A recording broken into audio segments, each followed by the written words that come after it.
music. Okay, so welcome everybody to Sports Goofs number 146. I think that's where we're at. Yes. I forgot to change the title there on the top left corner. But what's up? I'm Francisco. I'm joined by my good buddies Andrew and Charles. So, Andrew, how are you doing, my friend? How's it going? A lot better than I thought I would, you know. Ah, And we'll discuss that. yes, of course. There's things that went down yesterday. All right, and Charles, how you doing? How's it going? I'm good. I'll do a quick shout out that peach serrano. I emptied it today. It's done. We are now trying the I don't know if it's habanero, but it's garlic and pepper. And I only did a small bit of it, but come with me on this hot sauce journey. Instead of watching Guy Fieri doing weird stuff on the Food Network, just listen to the podcast. Okay, and yeah, this is Sports Goofs number 146, and we got things to talk about. It's the end of the hockey season, finally. So Stanley Cup Finals finished off, and well, I'm happy. Well, and well, Andrew, you know. But where do you want to go? Do you want to start with that immediately? Do we want to talk about it? We're going to get your sad feelings out of the way? Yeah, and that's actually where my guest is going to come in. Okie dokie. We're ready. I'm patching him in. Hopefully Okay. he gets the invite. hopefully he gets the call. I would hope so. We got to find a more elegant way of doing this. And we tried Discord last time, but Discord sucked. You know, things was like delayed and all that stuff and everything like that. I didn't like it. And wow, I forgot to take off the NBA stuff on the top. There it is. No more basketball. We're done with that.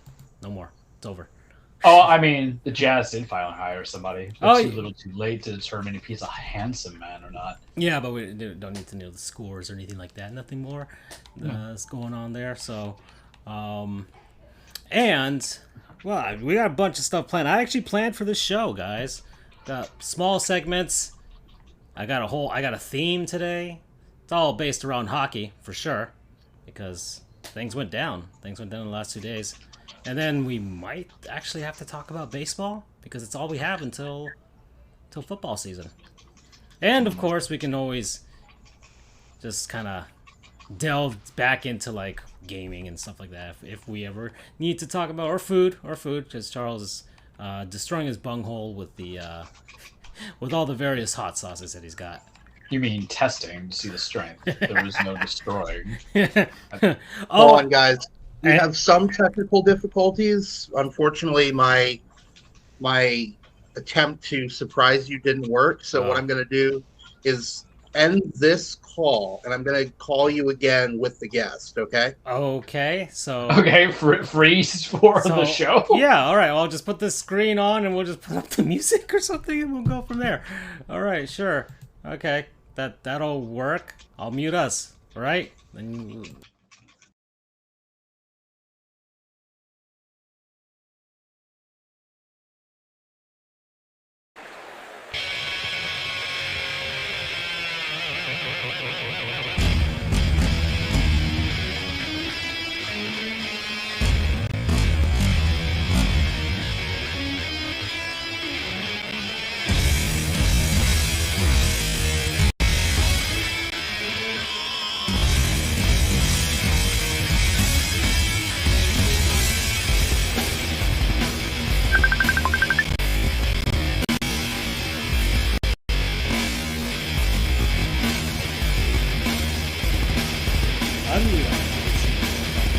and okay, we're back. So that was pretty quick. It was, not too shabby, not too bad. We're back. I was able to fix it quickly. But anyway, Good job. ladies and gentlemen, our guest tonight is my friend, former alumnus of UCF, Brendan Rourke, who is also a diehard Tampa Bay Lightning fan. Yes, I am, unfortunately. Yeah. Okay, welcome back, Brendan. Andrew couldn't rope you into the torture stream for the NBA draft where I had to suffer through it. But you only went one round too, so it's a cop out. Only one round. Yeah. No, I was working it. So yeah. Well, that's the. Well, your team actually was there to try and improve themselves, while the Heat got our own version of a Nikola Jokic. Just the evolution. I'm sorry. Did you watch Parasaurolophus? Yeah. I was slightly amazed by Nikola Jovic. That's what I call him. I'm gonna call him Mila Jovovich. I'm gonna call him Lilu. Fifth Element, Ruby Rod. If he gets playing time, I'm gonna call him Ruby Rod. Patent it now. Trademark it. No one's allowed to steal it from us. Yeah, I'm just gonna be a big Jovic fan to confuse everybody now. So. Well, you should be, because Nikola Jokic, aside from being Parasaurolophus, is overrated. I said it. I don't care. Screw your back-to-back MVPs. You know who has a back-to-back MVP is overrated? Aaron Rodgers. How many rings? How many rings does Nikola have? None. You know how many that Nikola Jovic is gonna have? I don't know. Trade Kyle Lowry. That's all I can say. Continue. Yeah. Oh, well, now that we have Brendan here, we can actually talk about some basketball stuff, especially, all the rumors and stuff like that, and the destruction of the Brooklyn Nets, because that's always fun to talk about. And but we're here to talk about hockey first. Let's do that hockey, guys. Game 6 of the Stanley Cup Finals. It's over. Finally, the reign of terror is over, and I say reign as in R-A-I-N. That's what I labeled this show today. The reign of terror is over. The Colorado Avalanche, the team who I've predicted to win the Stanley Cup for the last 5 years or something, while they've been building this up, finally did it. They finally did it. Joe Sakic is another one of those hockey gods up there with Steve Yzerman. Just guys that have done it on both ends now, which is kind of scary given the way the Avalanche played and what their future is going to be. And the Lightning, it was pretty ominous what you said, Andrew, last week. I don't know if you remember this, but we were talking about Cale Makar. And you said, at this point, Victor Hedman, it's still his world until somebody unseats him. And I was like, And, well, it happened. It happened. We'll see. No, it happened. You are not getting it today. No. Victor Hedman is done. His career is over. Because Cale Makar won the Norris Trophy this year, the Stanley Cup, and the Conn Smythe Award. He is the best defenseman in the NHL, and he's only 23 years old. So it's over. So Victor Hedman will have his number retired. Okay, he'll have his place in the Hockey Hall of Fame. Don't worry, but it's no longer his league. It's over. So enjoy it. He can hang out with Tom Brady if he feels like it. In the old man club, and that's it. So. Who's gonna make you eat those words? Just letting you know. Well, try and pull off what the Blackhawks did, and then we'll see. Okay, where they won every other year, or the San Francisco Giants, same thing. So we'll we see. did one thing. The Blackhawks never went back to back, right? No, they didn't. But the Penguins did, and you saw how that went. They haven't made it out of the first round since. But who knows what's going to happen? Well, try and circumvent the cap. Mr. Trujillo here said that a dynasty is winning 3 times in 5 to 6 years. I stand by that statement. So we are currently the Kings win 3 of the 6-year cycle. Didn't the Kings win 3 out of 7 years? Remind me. No, they won 2 and 3. They were the only. They were kind of like the. Every other year was like the Blackhawks, and then it was like the Kings, and then the Blackhawks again. Am I thinking the Blackhawks? You are probably. Okay, that's who I'm. But that time period where it was Chicago, then LA, then Chicago, then LA. Boston won in 2011. It was a very strange period of time. And then the Penguins took over for a couple seasons, and then it went DC, and then St. Louis, and then St. Louis gets one out of nowhere. Tampa with the Mickey Mouse in 2020, and then the real one in 2021, and then the unseating in this season with Colorado. It's because St. Louis had Pat Maroon. Well, it's because you guys had Corey Perry that you lost. Yes, the Corey Perry curse. Yeah. He's lucky he won one, or else he'd be worse than Marian Hossa. To go to the Stanley Cup Final 3 times in a row and lose all 3 times, come away with nothing after playing the longest, and with Corey Perry being up there in age, we might be seeing the loss of another goon in hockey. Yeah. So And we don't mean goon in the sense of our Gottlieb's goons. So, No, No. a hockey goon. So the series. So I'm gonna recap. Well, actually, do you want to recap the series, Andrew? Or we? sure. I got a question for Brendan real quick. Yes. Yeah, go for it. Have you watched Shoresy? I feel like Andrew needs to watch it as a pure hockey show. Indeed. I have not watched Shoresy. It's on my list. Have you seen of Letterkenny things at I need least? to watch. Yes, I've seen most Alright. of Letterkenny. Okay. All right. I have not seen either of those shows. I think I have not seen the last 2 seasons of Letterkenny. I saw the spelling bee season. That was the last one. Yeah, that's Okay. like season 8. All right. I digress. It's a hockey show that I feel is for Andrew. I've watched it once and then a lot of YouTube clipping. Yeah, it's very much perfect for. Why? Oh, this is Google just doing its thing. I don't know why Google just had fireworks show up all of a sudden, but they did. So anyway, I'll break it down. This initial part will be as unbiased as possible. I'm pretty good at being unbiased. So, game 1 was a real barn burner. It was 4-3 in favor of the Avalanche. Ended up going to OT, but it ended relatively quick. I think it was only a minute or 2 in overtime. That was a bit of a heartbreaker. I cussed a little bit when that one happened because I thought we had a decent chance of getting that game, especially. I mean, I made the prediction that Tampa would win game 1 just due to the fatigue factor, the rust factor for Colorado, but obviously that didn't happen. But the fact that I think that's what made it more annoying. Not that my prediction was wrong, but because a win in that opening game would have really set a different tone for the series. You take one game from the Avalanche when they're still getting their feet under them, but it was not meant to be. So that was game 1. Game 2, 7-0 Avalanche. That was just an unmitigated disaster. Yeah, that one sucked. A lot of people thought the series was done at that point. Vasilevsky, I think that was the most goals he's ever given up in the playoffs. I know he's given up 5 last year against the Panthers in the first round, but definitely not 7. A lot of people criticized Coach John Cooper for leaving Vasilevsky in that long. I tend to agree with that. I hope he didn't keep it in just for the sake of Vasilevsky's perfect attendance, if you will. He's played every minute with the exception of empty net situations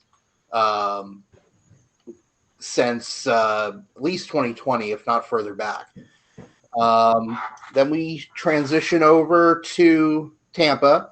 Tampa has their own blowout victory, 6-2. Was not relatively close at all. Then game 4, another Right. and actually Game 3 is where we left off last week. correct. And the Avs pulled Darcy Kemper, their goaltender, for is it Pavel or Peter? Peter, I think it's Peter. Yeah, it's a French name. Well, I know his last name is Francois. Yeah, I just can't remember his first name. Okay. So they pulled Darcy Kemper for Francois. A lot of people were wondering, was Kemper done for the series? Would Francois become the guy? But obviously it didn't. Game 4, another overtime win for the Avalanche, 3-2.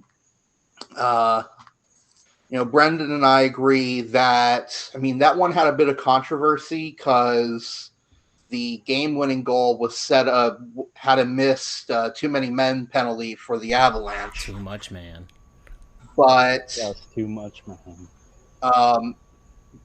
Brendan, my take on that too many this missed call Personally, I'm annoyed that it wasn't called, but part of me is also, and we were discussing this during the game or after the game, that you almost got the sense that a goal by Colorado was inevitable at some point to win the game. Yeah, I mean, in that second overtime game, they looked absolutely exhausted, and I think they had what, like one shot on goal in overtime before the Avs scored, or two. I remember one was Hagel's from like the blue line, and I was like, if that one didn't go in, then none of them are going in, because they can't beat any defenseman. They couldn't beat any defenseman, really, any Colorado defenseman, let alone Makar and Byram. Yeah, it would have been a miracle if Tampa had won that game. And listen, I'm a big Tampa fan, but even I could admit that they were dead to rights. The fact that they made it, they had to have won that game in regulation, because you just kind of, the first minute of that overtime, you saw there was no chance that they're going to be able to pull it off. So 3-1 there. Go back to Denver. Everyone assumed the series was over. Tampa's away from home. They're down 3-1. The assumption is, good try, but that's it for you guys. But no, Tampa pulled off a 3-2 win there in Colorado to push it to 3-2. Kind of got everyone's hopes up, and for a little bit, and pretty much to the end, really, of Game 6, it seemed like Tampa had a chance, but a few bad bounces, maybe a missed call or two, and Avalanche take it 2-1 and win the series 4-2. And I've talked to a friend of mine who's a Lightning fan, and they said that Tampa was outplayed all series. I'll let Brendan. What do you think? Do you think Tampa was outplayed all series? Other than Game 2, I think so. I mean, other than just the 6-2 win and everybody being sharp and trying to make a statement at home, it was almost all Colorado all the time. I mean, every time I look, Colorado was in the offensive zone, and then the final, I mean, yeah, you get a lucky bounce, but on Stamkos' goal in Game 6, where he just sits right in the slot and the puck comes right to him. I mean, all of the lucky, whatever you want to call puck luck, all of it was going Colorado's way. Mm-hmm. I mean, McKinnon's first goal off the back of his calf. I mean, not even involved in the play. He had no goals until that point. There was another bouncing puck, I believe, in the same game as McKinnon's first goal. And it just appeared that Colorado was far and away the better team. And other than Game 2, or Game 3, the first home game for Tampa, I think Colorado outplayed Tampa every step of the way. I mean, and I said this, she basically said the same thing. I don't know if it's just me looking through rose-colored glasses or blue-colored glasses, but I don't think it was as bad of a beatdown as everyone says it is, because at least in the games that we won, I didn't get the sense that we were being like, we didn't belong with these guys. And that's kind of why. 6, right? Went to 6, yeah. Yeah, I mean, there's teams that get swept, man. Panthers. That's kind of my definition, if you will, of an overplay. It's like, sorry, Francisco, but Florida just did not make a dent in that series. Oh no, the Panthers barely beat the Capitals, so they barely got through the Capitals. And but if we had an actual competent power play, it would have gone 6 or 7 against Tampa. But I'm looking at the Avalanche's production over the course of the playoffs. You know, it was unreal. It was unbelievable. 20 games. They only lost 4 games the entire playoffs. They scored 85 goals in 20 games. I mean, that's unfreaking believable. I'm not good at math, but I know that's good too. Yeah. And they were aside from Florida, they were the other offensive juggernaut of the league. Which the thing is they actually kept to their system. They looked better. They just looked a lot better. And when they've been here before. That's the other thing. They've had this disappointment before of falling short, never making it past the second round, this and that, and then they finally bust down the door, win the Western Conference, and then they were already there. They had home ice for the first 2 games, which just the way that they played, you saw the first game and then the second game where they just destroyed you guys, blew you out of Denver. This team they were just on a mission, absolute mission, and they knew that they weren't taking anything lightly. And maybe that's probably the beauty of the way that they played, because Andrew, you said that they might have had like a letdown given the way that they got here, because the first round they played Nashville, and Nashville was out UC Saros, who was a Vezina candidate, and he was gone, he was injured, he never played. So that the tone, at least, you know, they would have had a harder time, because I would believe Saros could have stolen a game against them. Right. And then they head out to St. Louis. They go out to St. Louis, and all right, Kadri took out Bennington, which I don't believe was malicious, but it was the break that was sorely needed for them in that series, because that series goes a lot longer with the way Jordan Bennington was playing and the way the Blues as a team are constructed. They're not far removed from a cup themselves, and Bennington's done it before, and he was playing that way. And so that was their lucky series, really. That was their real lucky series. They would have beaten Nashville, even with Saros, because that was all Nashville had. But St. Louis, that would have been a harder series. And then they just went after Kadri. They were in their heads at that point, and the St. Louis just lost the series from there. And then I still think Colorado would have won that series. I mean, it did go to 6, like the Tampa series. It did go to 6. So right. It's not like St. Louis rolled over and no, they didn't. But that's a different series. Bennington probably steals a game himself, and that goes to 7. Or maybe St. Louis gets in Colorado's head and beats them in that series.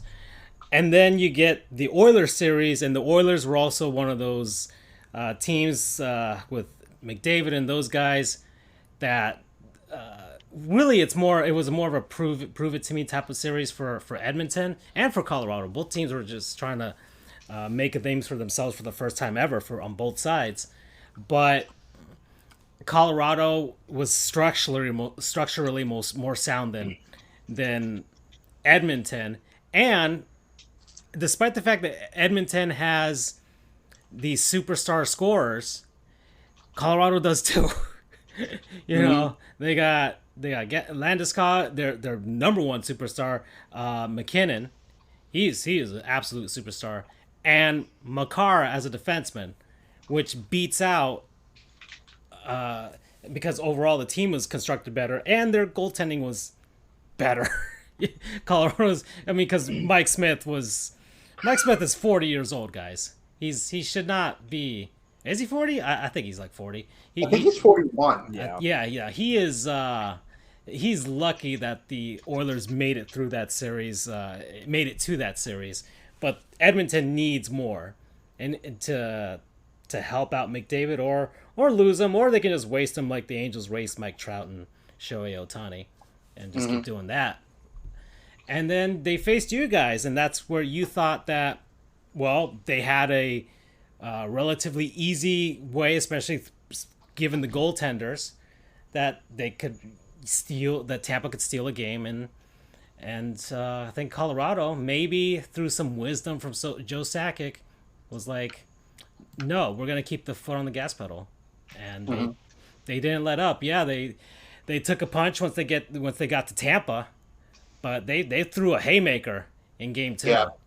They threw a haymaker in game 2, and then they beat you guys out in the grinding portions of the series. Overtime win, despite the controversy, and then the game 6. Game 6 was a one goal game, and they pulled it out. So, I mean, that just kind of shows you that Brendan is right. In a lot of the games, we were just outclassed. If I can add, Andrew, I think what it was, I mean, talking about all of their series, they had the help that Tampa had the season after Tampa lost to Columbus in the first round. They had that mentality that Tampa had. Right. It was the same exact thing. I mean, yeah, you can talk about McKinnon, Makar, but just as Tampa had, Yanni Gord, and that year Alex Killorn chipping in and things like that. I mean, the Avs had Nichushkin. The Avs had Burakovsky. They had, Byram turning into Makar's top paired defenseman with them. They had, Ratzenern ate up minutes as well. They had the supporting cast. Yeah. And those guys, there's a few guys on that team that have been playing together since they were that 48-point team 6 years ago. They had a 48-point team in a full 82-game season, and now they're Stanley Cup champions. That's insane. A lot of people kind of, I guess, underestimate the power of playing together for a while. I mean, Tampa in 2020 and 2021, and really going back to 2015 as well, you had the triplets line. It was Tyler Johnson, Kucherov, and I forget who the third is. Andre Palat. The three of them were cornerstones of those 3 Stanley Cup runs while Johnson was on the team. The 3 of them were basically inseparable, and they played together forever. And it showed their sort of chemistry. You can't fake that kind of chemistry. So Colorado obviously had that. Not to mention that, like you said, kind of that motivation of keep losing in the second round. Doesn't hurt as much as getting swept in the first round by the 8th seed when you're the President Trophy winner. But still having, a team that you expect would do a lot better, that's going to hurt. So, yeah, they definitely had that motivation. Well, this has been... Oh, and thank you, Purple Josue R407 for joining or for following us. Who is that? 407. That's Orlando area code. So it's gotta be. There we go. All right, so we're not talking UCF today. So I don't know. Maybe. I feel like I've been hogging up a lot of the airtime, and that's not good of me as a host. So, Brendan, what are some of your thoughts? I guess concluding the series. Concluding the series, I'm always pessimistic. I think next year is going to be a little bit worse for Tampa, and we're on the downslope of the bell curve here. We won our 2. We lost in the finals. I think we'll get to the second round next year.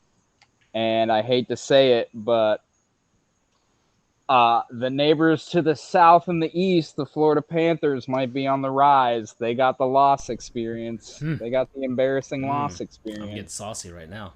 Yeah. I would not be surprised. Oh yeah, I think all the salary sites that try to do their best with the math, say we are at or near $0. Yeah, if we pop on to Cap Friendly, we can look at that too. But yeah, you guys have been trying to play with that. You guys circumvented the cap the other season to get around all the rules, and cheated. So okay, Brendan, you want to comment on this one? I've been fighting with Francisco about this for years. It's not cheating if it's in the rule book. That's it. It's not cheating if you're not penalized. I'll take the unwritten rules side, like in baseball. I'm gonna do the Chicago did it too. You want to be the honorable franchise. Chicago did it too, and Tampa I'm voted sure Chicago against did it up front, and everybody knew about it. And was like, you know what? That's we didn't avoid surgery when we could have, and just left it to the last minute, or And I will add, Francisco, that you guys actually did go over the cap when you signed Giroux. Well, that's because Ekblad was actually hurt, so our guy actually got hurt.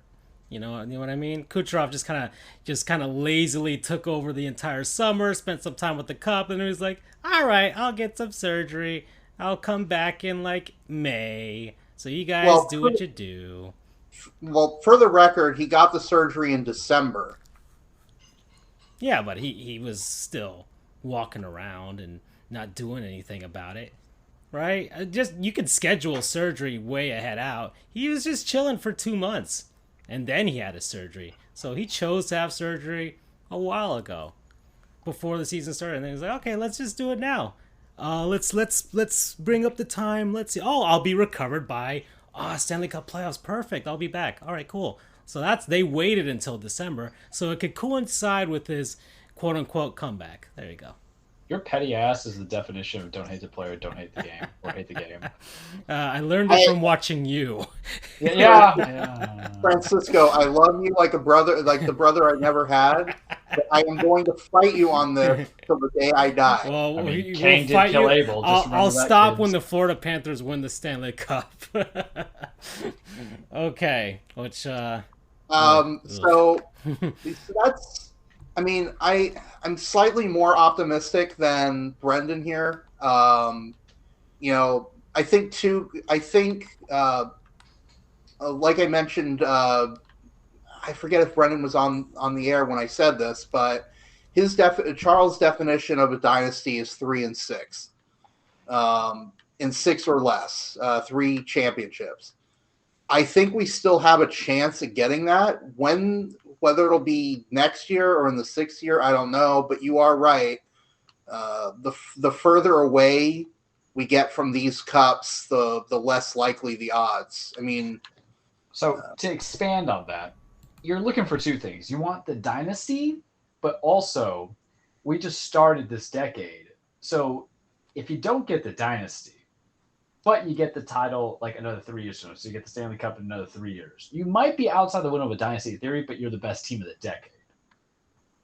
Yeah, hey, I'll take it. Yeah. So that's not a bad consolation prize. Yeah. Mm-hmm. And I do, though, at the end of the day, think that this run of 6 conference finals in 8 years, 3 cup finals in a row. I have to agree with Mark Messier and a lot of people who are comparing this team to, the dynasties of the 80s. Even if we're not officially a dynasty, I think at the end of the day, people will remember this as, damn, that was a really good team. I will compare it. If you guys don't win another one with this group, let's say, you guys are like the big 3 era of the Miami Heat. It was like 4 seasons of just like, it was an era, yes, but it only amounted to 2. Like, people will remember it, people will talk about it for sure. Debatably, we shouldn't even have the second one. I'm just saying. Yeah. Until the Ray Allen shot. Well, that was still won it. It's still won. It was Kawhi screwed up, but then he made up for the next one. Here's a question I'll ask you guys. For any sports, but this applies to hockey too, especially for Lightning. Are you a dynasty if you don't have like a star power player? And I know who's on the Lightning, being y'all's friend helps me. I don't know if they're generational superstars, but in basketball, part of the dynasty is the fact that you had the big names with the big 3. But then I think about the Spurs, arguably a dynasty, but to me, there's only one Hall of Famer on that team, not counting Dave Robinson's first go around that led to Tim Duncan's first title. So it gets weird like that sometimes. How do you want to define your dynasty? Tampa has the I'd stars, argue though, in Tony this one. Parker's also a Hall of Famer. Ooh. But You put Tim Duncan on another team, I think he gets that team in there. Tony Parker Longoria died about on the that. Charlotte Hornets. Well, let's ask Ava Longoria. Let's get her on the phone. Andrew. He's the Hall of Famer for France, sure. He's a Hall of Fame husband, that's for sure, right? And I don't even hate Tony Parker, but I just feel like I think he was the right man for that position, to be the point man, to be the point guard. Or Manu solely for the bat incident. So God. But then also they did have Kawhi Leonard, so that's the end of that dynasty, because that was the surprise win. So that's the thing about if the Lightning are able to procure, let's say, another title in 2 years. With the salary cap situation, certain people are going to go. Who's most likely to leave? Stamkos, I think, is a lifer there, but Kucherov's maybe going. Am I not mistaken? Well, he's still got a few years on his contract. But that could be the one I'm talking about, because I'm a nerd a little bit for the salary cap and contract situations. When we deep dive that hardcore, because I usually have poo-poo on players. But if you end up getting it 2 years from now, it still might be a dynasty, but it's like what I will equate to the Kawhi won his one title with the Spurs. I think the NHL, a lot of teams, and you can look, there's plenty of examples where they keep, for the most part, at least 3 players going from one transition team to the other. So you got Boston, you got Marchand and Bergeron, right? And even Chara was there forever, and even took a risk. So you got those.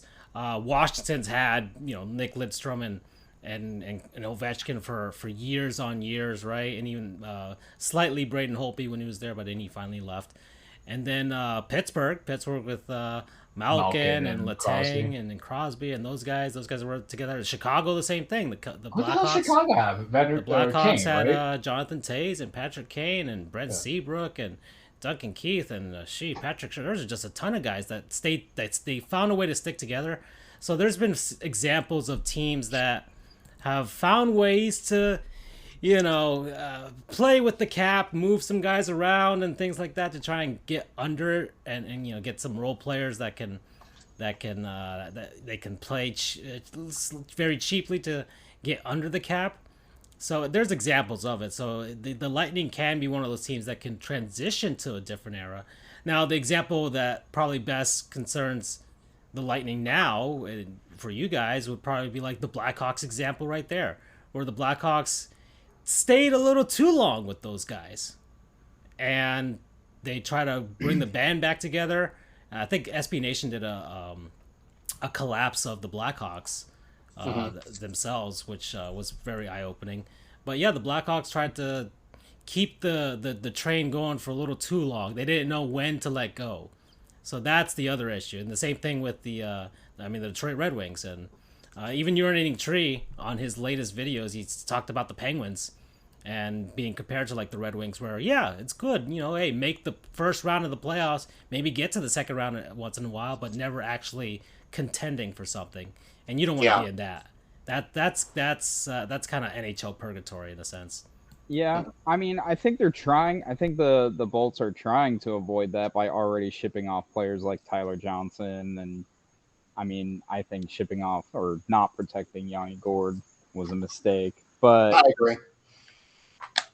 They're gonna have to get rid of somebody this year, and unfortunately, I think most Bolts players know who it's gonna be, and it's not who they would like to see leave. Who would that be? And that's Andre Palat.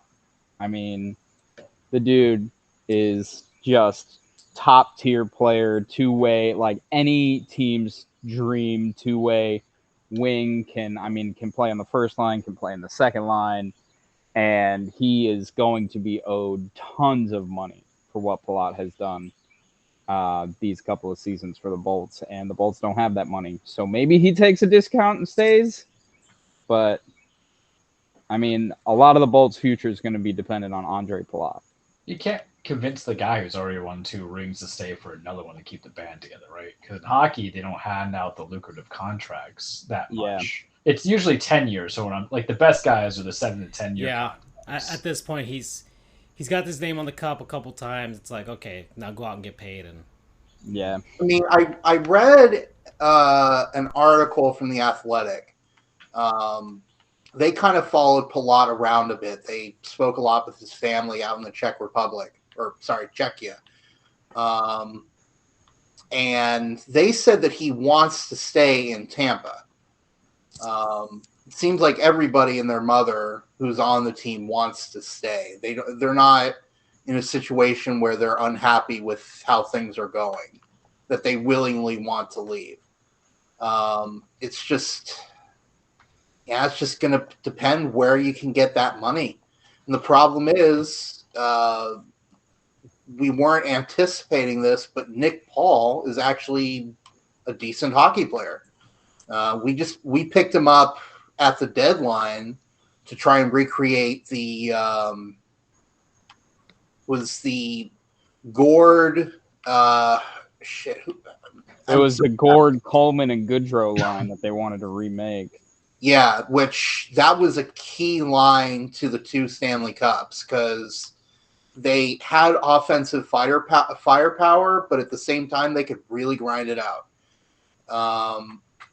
And Brandon Hagel, hit or miss. I wouldn't miss him if he left, but definitely Nick Paul surprised a lot of people with how effective he was during the cup, during the playoffs. I mean, he unilaterally won Game 7 of the Maple Leaf series. He scored both the goals. Yeah, but you don't want to fall in love with what's essentially a rental. That's the right. There's so many jokes I'm going to put in there, but I'm not going to because I'm above that. As a Yankees fan. Okay. Well, what are you thinking, Brandon? Or I guess I still feel bad that I've taken up a ton of time. No, you're fine. Well, I think Brendan would like to, because we're at 43 minutes. Maybe he'd like to weigh in on this, right? We're gonna do the handsomest head coaches in the NHL. Oh, all right. I gotta pause this thing because I'm gonna have to use. I'm gonna actually focus. Okay, so Brendan, let me explain what's going on here.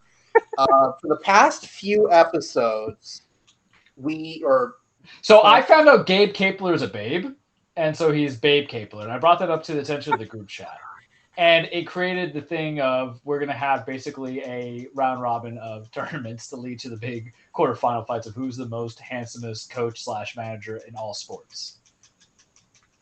Yes. All right. Gabe Kapler makes me question. So things. thus far, Gabe Kapler has won out the Major League Baseball bracket. Okay, which was didn't have much competition. I'm gonna tell you that right now. Absolutely not. It was between him and who was the other babe? Kevin Cash. Kevin Cash, man. Yeah. So it was those two. So he beat out him, and Charles deemed Joe Torre the ugliest manager in baseball history. I'm not wrong.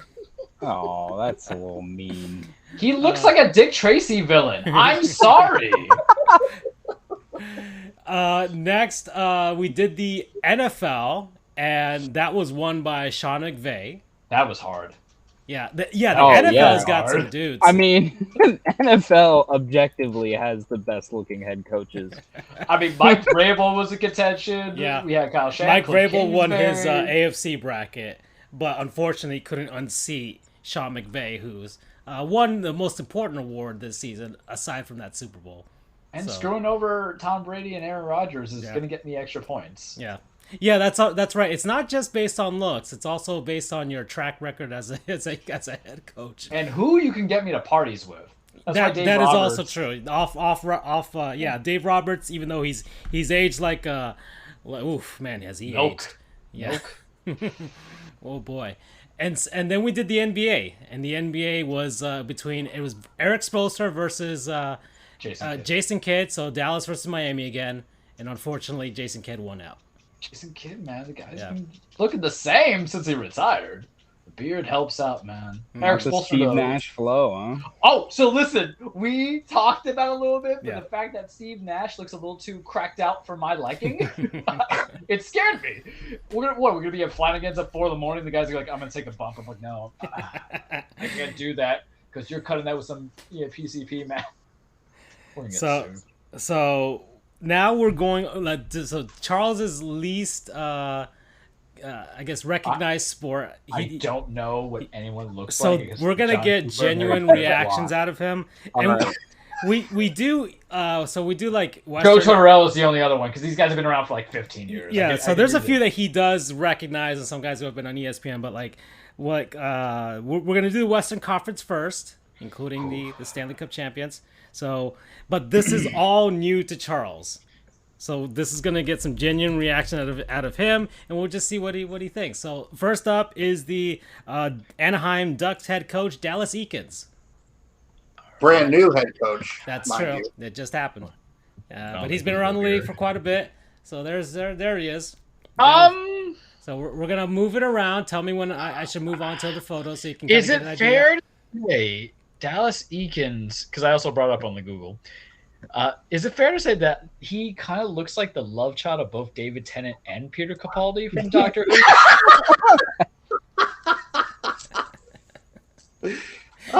This is gonna be the best one because Charles has no preconceived opinions of these guys. The man has very intense eyes. Yeah, former Florida Panther when he was playing. So I'm not about it. No? I'm not. It's Barty Crouch Jr. So doesn't. it's basically yes, he's handsome, no, he's handsome. So we're gonna do that. All right, and Brendan, if you want to chime in anytime here, you can. Right? So I only have I try to do real life comparisons, and like Dallas Eakins looks like he has a lot of money in the stock market. And that's the best way I can describe him. That's fair. Okay. All right. So next is the Arizona Coyotes head coach, Andre Torini. All right, Andre. So let's go. So He already sounds attractive. There's some exotic. It's something about Italian names. All right. Oh no, No. no. He looks like default create a character. He looks like your favorite math teacher. Yeah. yeah. He can teach some mean math or economics Oh somewhere. yeah. All No. right. We're passing to Andre. Yeah. Dallas Eakins is gonna win by default. Watch. Oof. Okay. Well, you have 12 other teams. All right. Next one. Next one's an oldie, but he's a goodie. Daryl Sutter. No. I think I know what Let's open this up a little bit. Walmart Keebler elf. That's what he is. All right. Daryl's. Oh no. There's a picture of him like raising his arm up. Absolutely. There's some handsome old man. We gave Greg Popovich a little bit of love. He might know some people. He was the head coach of the Kings during their 2 Stanley Cup runs. He looks like the stage alternate to Mickey and Rocky in the musical. We'll pass. That's a good one. All right. Next is Luke Richardson of the Chicago Blackhawks. All right. Let's take a picture of Uncle Luke Luke over here. Richardson. Oh, okay. This here's a contender. All right. Yeah. All right. Out of all I've seen, All right. So, I mean that nose is busted the f up, but with a haircut. Sheesh, man, He played a smidge for the Bolts. I do remember You that. know what he kind of looks like? he's a former player. There's a little Josh Brolin in him. Mm, Little Josh Brolin. Like one of the pictures I'm looking at right now. I see a bit. All right. All right. Uncle So Luke that's over a here. yay for Luke. Yeah, he All survives. right. He All right. survives. Former player. He's 53. Not too shabby for 53. Okay. Not at all. All Just right. the beauty is in the eye of the beholder kind of contest here for us boys. Mm-hmm. All right. Next, your Stanley Cup champion, Jared Bednar. I don't know You how to got spell that. his name. Especially for someone who has gray hair. So Jared Bednar. Kind of. Is it sad to say that him and Luke Richardson really just have the same face? Just different nose. Yeah, we'll put him in there. All right. All right. So, I don't want to say what I think of Jared Bednar. So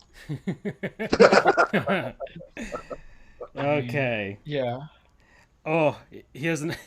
I didn't know he got hired by them. Here, Peter DeBoer of the Dallas Stars. Oh boy. All right, Okay, this will be let's fun. see. Oh boy. Stars, Yeah, Peter DeBoer coach. coached the Panthers and the Golden Knights and Peter DeBoer. Oof. Ooh. Is he the one? Let me look on. he's one of those guys that Ooh, yeah. decided to grow the beard to No, but you can't go. Here's the thing: you can't go halfway on the baldness. You can't shave the part that's a chrome dome and let the other part go. You either go all in or not. But it's true though. Taylor Jenkins understood that. That's why he grew the beard. He's like almost the equivalent of what everyone says about Mike Budenholzer, where he looks like he has an absurd amount of money on every game. Yeah. I feel like you can't take any half measures there, Coach. I forgot his name already. He's not handsome. No. He's DeBoer. Yeah. All right. The bald. The boar is kind of implied in the name. Am I right? Well, some people say he's got a boring style of hockey for his teams. Well, that too. But it's hey, he got the Devils to the Stanley Cup Finals. Same thing for San Jose. So coffee is for closers, though. Yeah, well, yeah. Coffee is for closers. All right, next is Jay Woodcroft of the Edmonton Oilers. All right, let me bring this up here. All right, 45 years old. He's youngin. Right. Never played in the league. But oh man, what? Whew. Whew. So we don't accept drinks from Jay Woodcroft. That's all I'm going to say about that. Oh no. No. Oh boy. Oh no. All right. Okay, next. Got the extra long gum line that we're talking about. Another guy who's often on the coaching carousel, the Los Angeles Kings, Todd McClellan. Let's look at Todd. Here we go.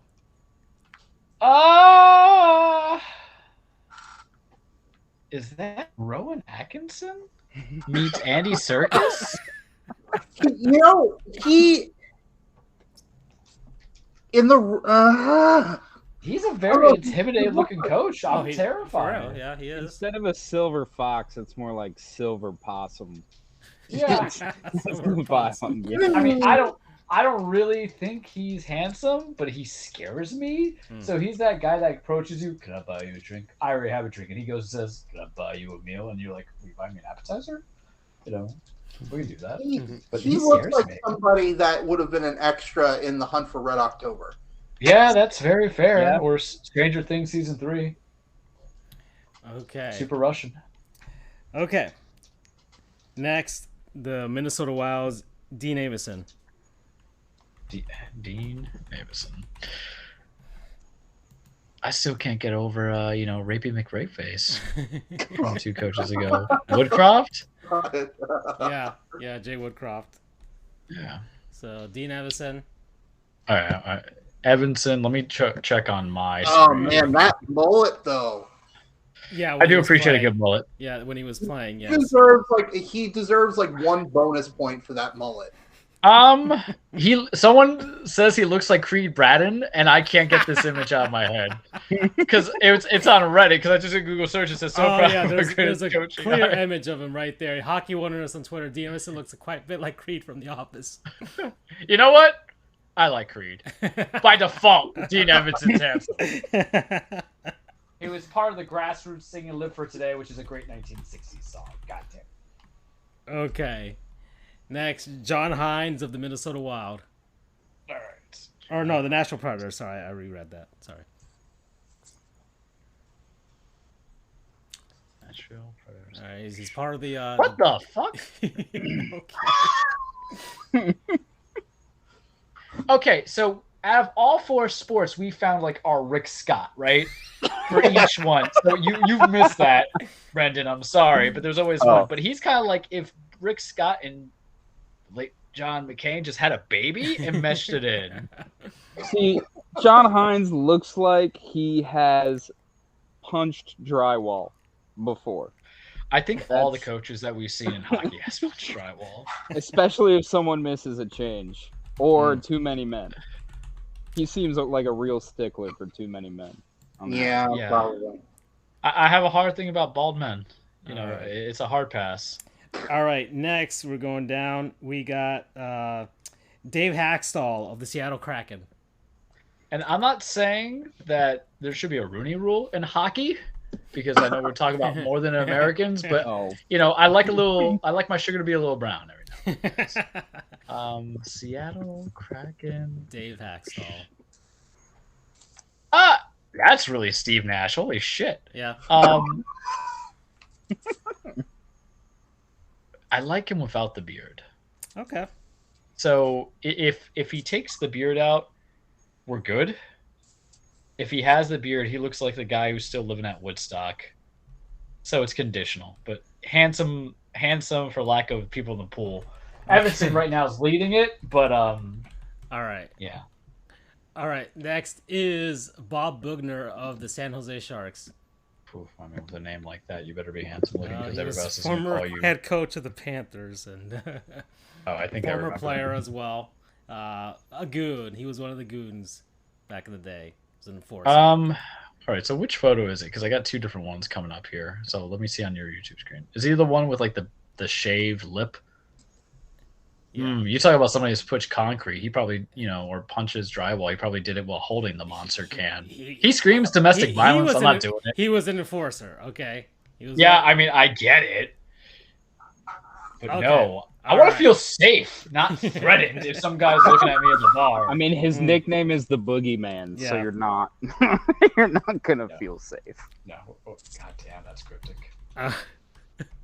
Next is Craig Berube of the St. Louis Blues. All right, St. Louis Blues coach. Man, hockey, man. He's a particular kind of person. He was the interim head coach during their Stanley Cup run. Then finally earned the head coach tag. He was the interim for the entire season, and they won. It's the hair. Yeah. It's the hair for me. Former player. Okay. I'm appreciative of the fact that these men have like the most intense looks. Like, they scare me. No one, except for maybe Mike Vrabel, put the fear of God in me, especially no one in baseball. Softest people out there in the managers. But the hockey people... Definitely rocked the mullet way back when. I would probably go on a different street. All right. So that's a no. No for Craig Berube. Yeah, no for Craig Berube. Okay. All right. Well, we'll move on here. Let's go to. Oh, here's another one of Coach Carousel. Bruce Boudreau. Barbecue Bruce. Yeah. All right. Because you also realize I don't know how to spell these names. All right. Bruce Boudreau. I see. All right. Ooh, hell no. Yeah.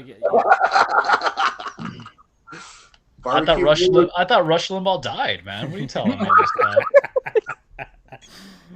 Oh boy. All right. So that's a no for Bruce. All right, no for Bruce Boudreau. Is he licking barbecue sauce? All right, listen. Yes, he's part of the Andy Reid crew. All right. Listen, I get a little. He's cute in like an old kid way. No, sorry, Bruce. You don't get my goose. Next is Bruce Cassidy of the Vegas Golden Knights. How many Bruces are there? Like, I think this is like number 4. It really feels like freaking Shorzy. Our names are Jim. You're Jimmer. You're Jim Bob. You're Jimmy. Our names are Jim. All right. What's this Bruce's name? Golden Knights? Bruce Cassidy. Butch Cassidy. Let's see. Yeah. Oh, yeah. Wait, hold on here. Which one am I looking at? Well, there's an image of him with the Boston Bruins. Is this Rob Lowe looking motherfucker over here? Yeah, because, I don't know if you ever seen the Boondocks, but, when they're in jail and he goes, I'm sorry, I'm distracted by this handsome motherfucker here. Out of all that I've seen in hockey, yeah. I'm going to call him. He's in Vegas. You're going to have some fun. No, he's making me play David Cassidy. Hey, I think I love you, but what am I so afraid of? I'm afraid that I'm not good for no pure for. And Bruce can get the goose. All right. Not barbecue Bruce, though. Okay, and that's it because the Winnipeg Jets still have not hired. Well, just for shits and giggles, put up Barry Trotz. Well, we can do the other side if you guys want to do time since Brendan's here, so you can go from there. I don't know how much you want to dedicate to it. Well, I just want to show you Barry Trotz. I mean, my vote's on the other side. So All right, Yeah. so Barry And that's- Trotz, and Stanley that's- I Cup. want to show him. that's Marty St. Louis, Short King. That's it. I mean, Barry Well, Trotz looks like every judge I've presided in front of All right. to a degree, at least two of them. Well, we're at the 1 hour mark now, guys. Okay, so that's Look the at Western Marty's Conference. And well, Charles, who is it?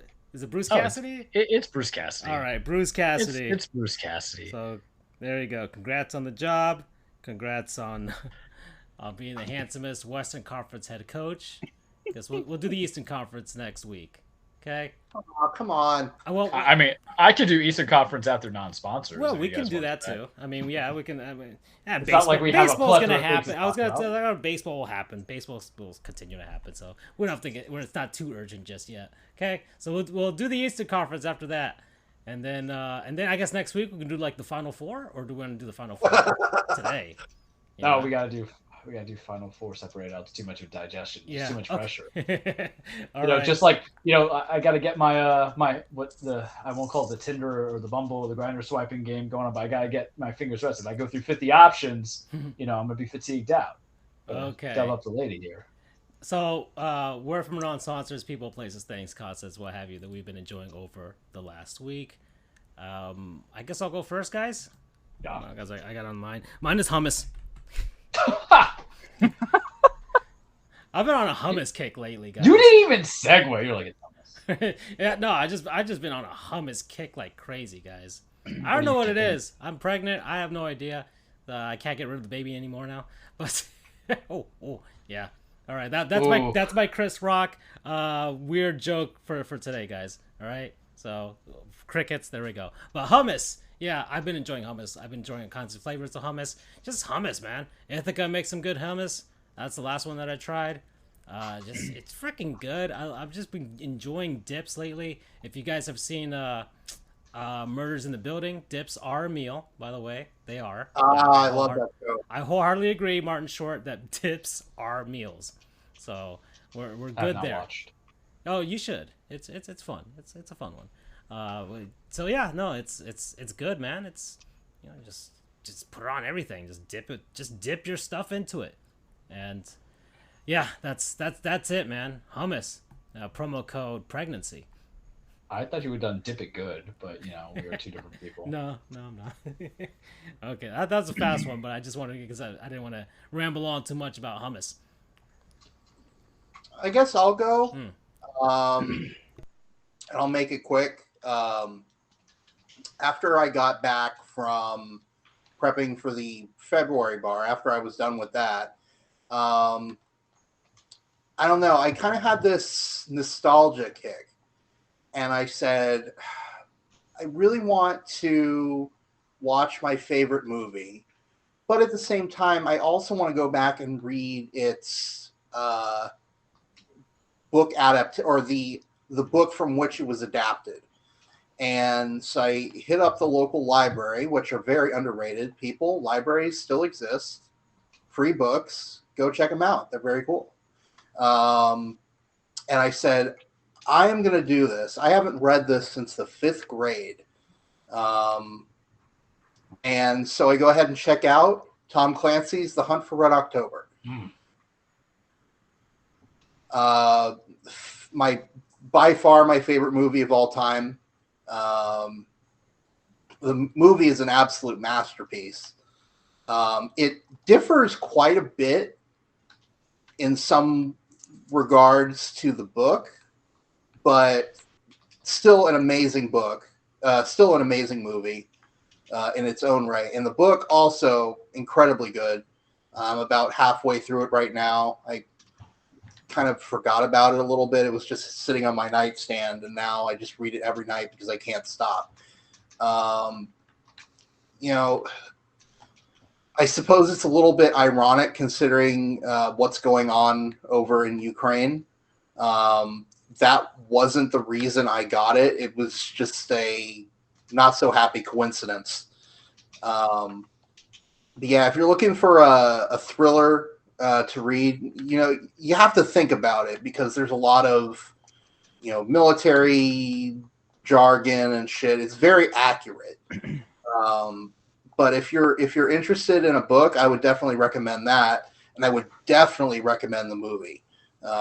Alec Baldwin is definitely the best Jack Ryan in any adaptations. What? Audible gasp. I was literally saying this the other day. It's totally Harrison. In the film adaptations? Oh, yeah, Harrison Ford's in one of them as Jack Ryan. I'm not losing my mind, am I? Yeah, it's been. In the most recent adaptation was John Krasinski, but that was a TV show. And Yeah, but you said all time. Am I not crazy? Because there's Clear and Present Danger. He was in that. Work with me here. Patriot Games. Nah, I'm gonna say all time. He best captures the character of Jack Ryan. There's a list right here that has the top 5 Jack Ryans of all time. So number 5 on this list is Chris Pine in Understandable. Jack Ryan's Shadow Recruit. Number 4 is Ben Affleck in The Sum of All Fears. He's the bottom Batman, so I can get being the bottom Jack Ryan. Number 3 is Jim from The Office. Understandable. Who's the TV adaptation? Mm-hmm. Or not TV, like Amazon Direct to whatever. On their list, number 2 is Alec Baldwin. That's some bullshit. And If number 1 is Harrison Ford, I'm number gonna. 1 is Well, Harrison there's only Ford other in one. Patriot Games and Clear and Present Danger. That's some bullshit. I could maybe see Krasinski, but Jack Ryan is not a old geezer. Well, we've touched a nerve. Okay, what's their promo code? Promo code. Jack Ryan's not an old geezer. Okay, I like it. I'll go with that. Okay. All right. There we go. I'll go so Brendan can get the honors of being last. First off, I just want to say about Harrison Ford. He's not only Han Solo, Indiana Jones, but also he's also Deckard. He's also the best Jack Ryan. The man just makes characters better than everybody else. He also saved Air Force One. Listen, Brendan, sorry, Charles, let me just say this. I think Harrison Ford is an amazing actor. I think he is Han Solo. He is Indiana Jones. If anyone else did those characters, they would not have been as good as they were. That being said, he's not Jack Ryan. Jack Ryan is this young guy with, like in Hunt for Red October, his kid is 6. I do not see 1990 Harrison Ford as a guy with a 6-year-old kid who is who is a former Marine, who is a CIA analyst. Again, Harrison Ford, not a bad actor. I think he's fantastic. He is not Jack Ryan, though. I also didn't read the books, so you're entitled to your comparisons. I'm just talking about the level of coolness. But speaking of things and nostalgia and all that stuff, boys, I really don't want children, and current events make So not really like good. Yeah, not like Jack Ryan. I think current events really make you not want to have kids at all. But I've often imagined if I did have children, and I had sons particularly, but they would be named. I have a very hard last name to pronounce as it is. It's Hispanic, Trujillo. There you go. So you wonder, I can't name my kid like Harrison Trujillo, right? Jack Trujillo. That's kind of weird. So I try to roll off the tip of my tongue a couple of name suggestions if I did have boys. And there's a few names that I think are so proper to go with. And it would be Leonardo Trujillo, Donatello Trujillo, There we go. Michelangelo Trujillo. And Rafael Del Rio. Granted, I dated a Dominican girl in the past, and that was a dictator, so I couldn't get that even though Rafael's my favorite. But I am back to thinking about life and my nostalgia and the good old days, boys. And that has something to do with those 4 names listed alongside my new friends of April O'Neil. Can't name a daughter April. I had a girl I didn't name April. Well, Splinter. I don't know if you name a kid Splinter. That's kind of weird, right? But, Elon Musk names his kid like X4 digit 5, so maybe I get away with it. And then Casey Jones. So last show, I bought Shredder's Revenge for the Nintendo Switch. You guys want your AAA $70 games through PS5 and your Xbox Series X's? Not me. You want 70-hour open world explorations of RPG skill trees to just invest hundreds of hours to? Not me. What do I want? 2D action brawlers that bring me back to a simpler time of happiness and make me reflect the innocence I lost going to 32 to 33 as I sold my soul to become a lawyer and then pretty much returned that investment by being okay at it. I want that 2D crawling, beat 'em up, teaming with your buddies, now up to 6 players if you want to. Get 7 guys to go with. We never had a chance to play as April, Splinter, and Shredder. Or not Shredder, maybe DLC, and Casey Jones. But now I can have the opportunity to. I want to divulge 2.5 hours of time to 16-bit pixelation, running smoothly on a handheld portable or on a big screen TV. I want to even be able to listen to the fine music, the 16-bit quality, with Ghostface Killer and Raekwon the Great from Wu-Tang Clan. I was like, what? We're in these levels? Teenage Mutant Ninja Turtles, Shredder's Revenge. Oh my god, it was so much fun. I don't want to say it's Game of the Year quality because 2.5 hours is something short, but the replayability is there. There's like 7 different endings. I have never been happier. No, I did not pay full price for it. You know I have ways. I did not use the full gift card either, but I had some eShop credits. And I enjoyed every single bit of it. I had a smile on my face. I can't even look at it on screen. I was going to play it during the show. I went as Raph. They have super attacks now. That's really cool. They have like new grappling maneuvers. They distinguish between the turtles and the other characters. You can taunt now.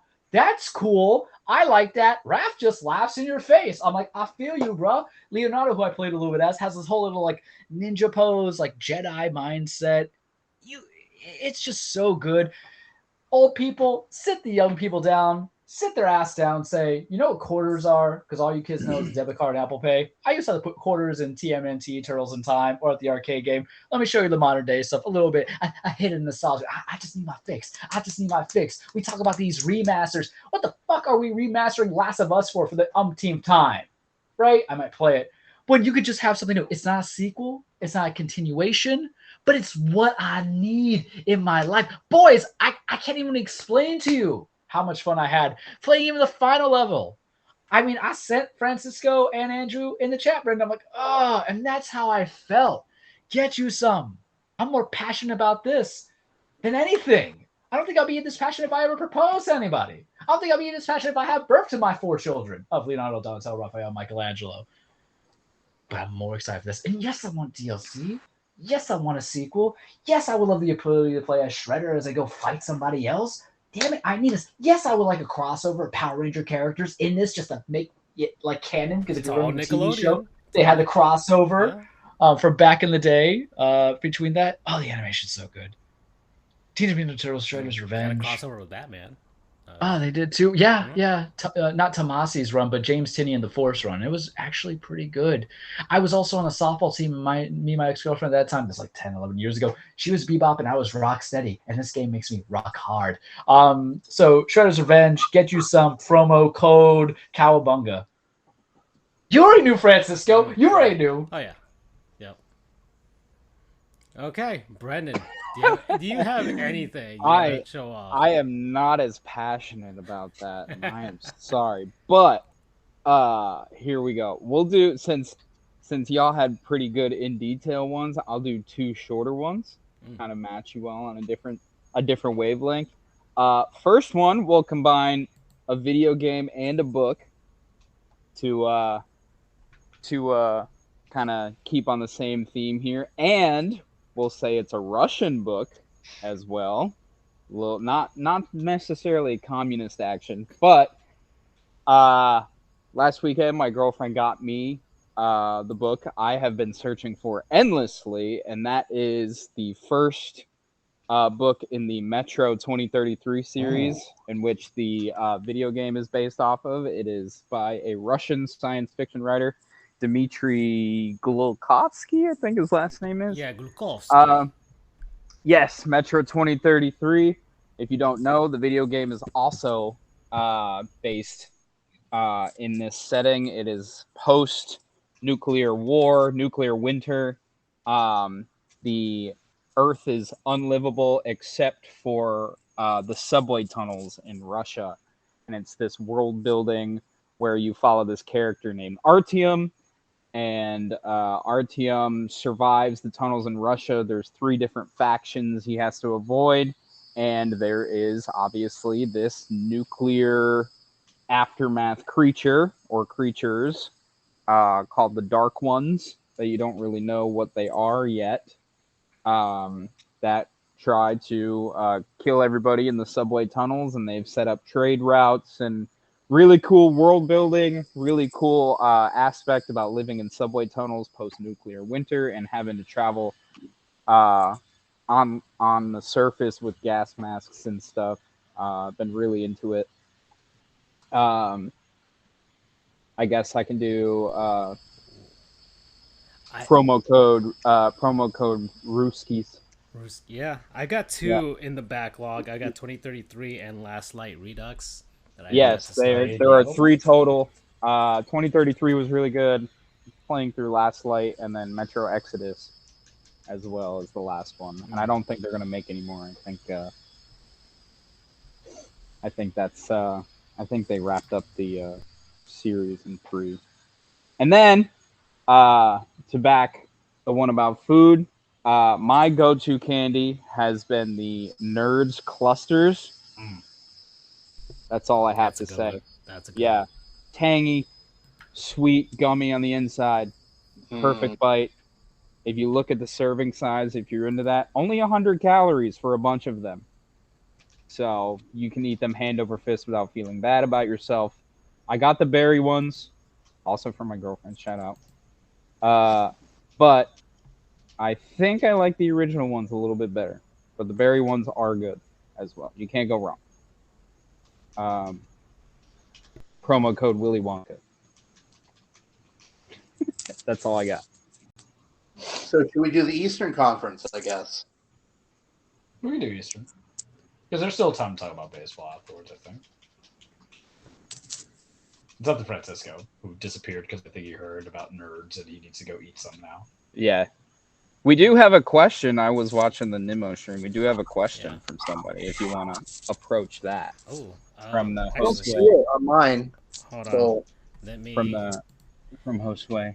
Let me see. Gosh darn it, man! I'm trying to look back. Going back. Hold on. I think the YouTube one has a better job of it. I mean, I don't see anything on YouTube, question-wise. Nor do I see on Twitch. Oh. Yeah, I'm trying to figure it out, but could you say what it is then, Brendan, if you can see Yes, it is. Do y'all believe that Skip is crossing the line with these NBA players? Ooh. Skip Bayless? I mean, what's different between now and what he's been doing? Yeah. The last 10 years? Yeah, I mean, it's all to garner attention. That's all ESPN and I mean, now Fox Sports is all that is. It's all entertainment. Yeah, he's a I mean, he along with Stephen A. The whole when that came out with Stephen A. and him, and he read that. He went on his show and he read that little letter that he wrote himself, and like he played up all the marks. There's this guy on Twitter. I don't know if you guys seen him that does like Skip Bayless's like he emulates him and does all of the mannerisms that he does. Yeah. Like the way he gets up in his chair and like it's really good. It's really fun. It's a really funny one. I think it bothers me that out of all these people, Colin Cowherd has become the most like calm when I used to be able to stand him like 6 years ago. He doesn't get it. I mean, he says stuff, but I guess he doesn't get into like the. He's not desperate for ratings. That's what it feels like. Collins is like, I know my demographic. I'm not trying to get the new people. I just don't want to lose touch with my current people. And Skip just Shannon hasn't done well. Yeah, less Shock Valley trying to like get hot take. I mean, he does have his, but it's more just like he's. But with Stephen A, it's beyond senses. Like it's the whole But the draft coverage, talking about the Knicks, yeah. I'm like, you're outside of the lottery pick. Your biggest contention is you're going for Jalen Brunson. Like, I'm sorry that life has treated you so badly because Pete Dolan owns your team. Or James Dolan owns your team. I'm thinking something else. But shut up about the Knicks. I feel like from The Office, shut up about the Sun. No one wants to hear about the Sun. I sat through that draft, and when you saw Stephen A. just pouting and all that stuff, I'm like, this is a professional. Who are you going to get? Right? Oh, that too. And he was like, he was like hoping the Knicks would pull off some sort of massive trade or something like that. They're not getting KD. or do they want Kyrie? Do they want Kyrie to go over there? I don't know.